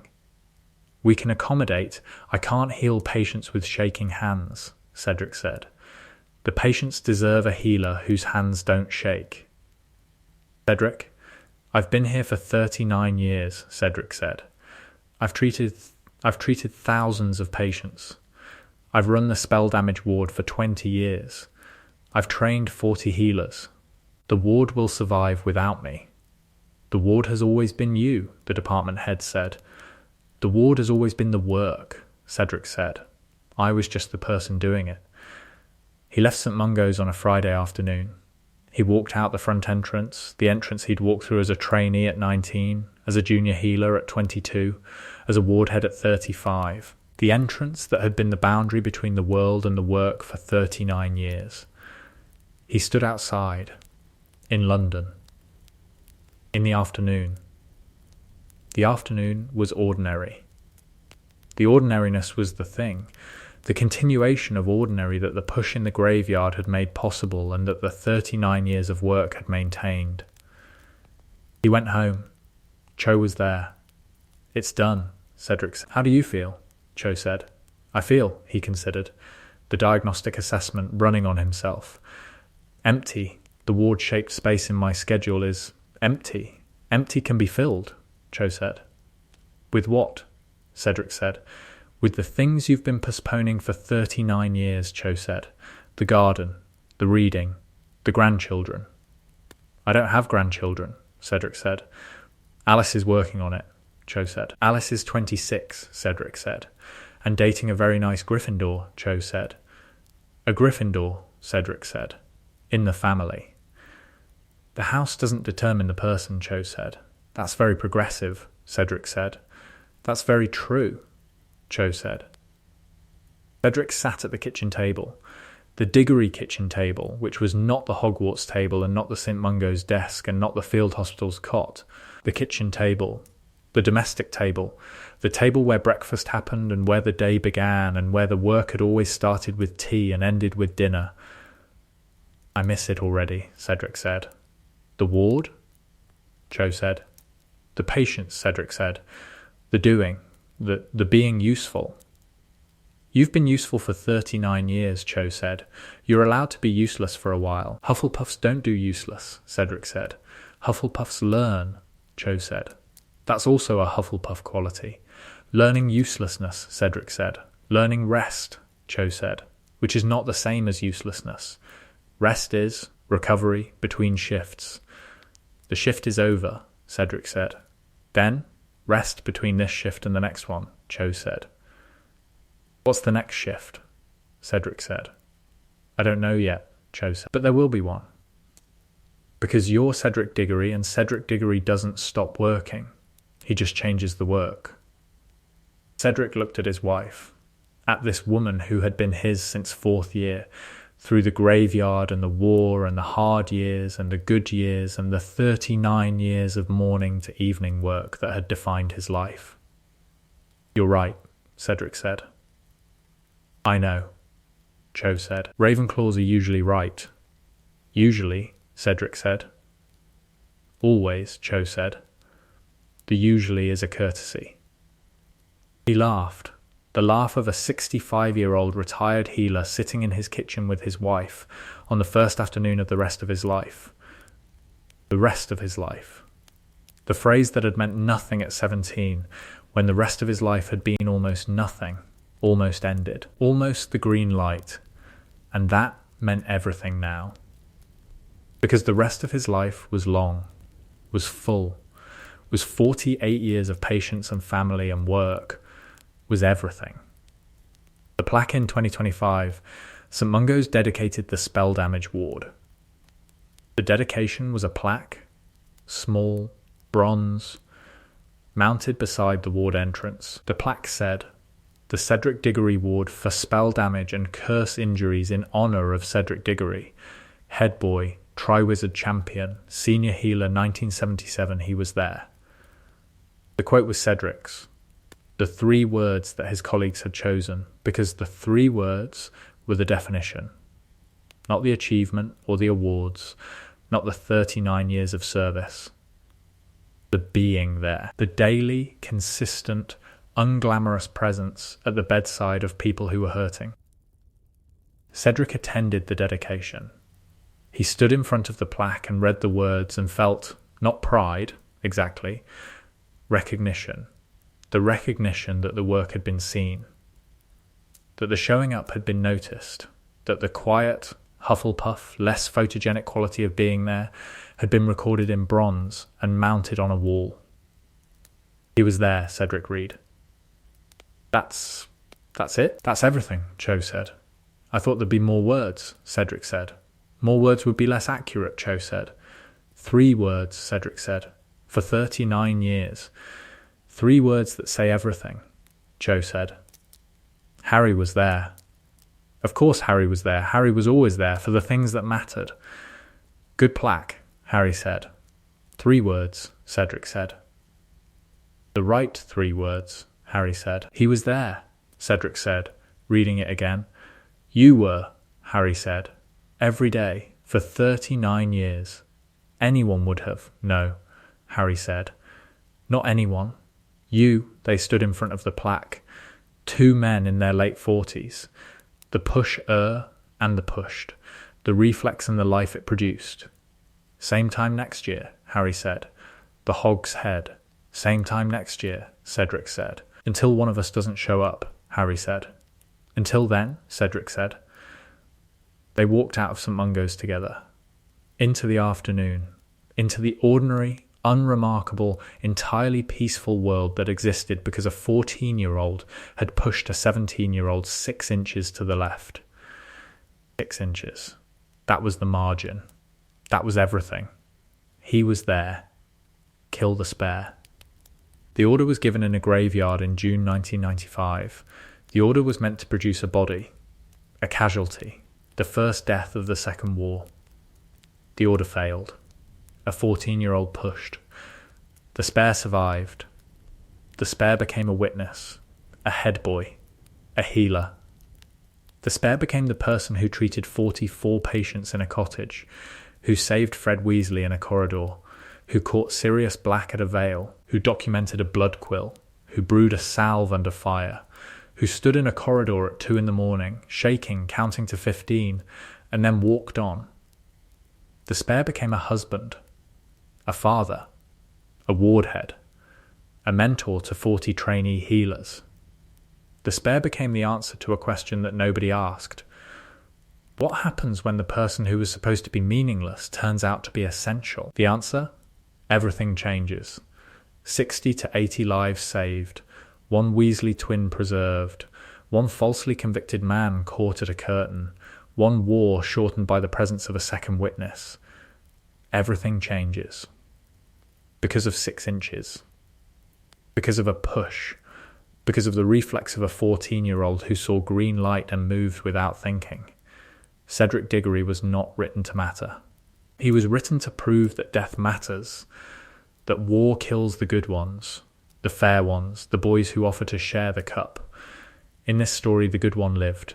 The fair one survived. The boy who offered to share grew into a man who spent his life sharing the healing, sharing the work, sharing the showing up. He was there. 3 words on a bronze plaque. 3 words that meant everything. He was there.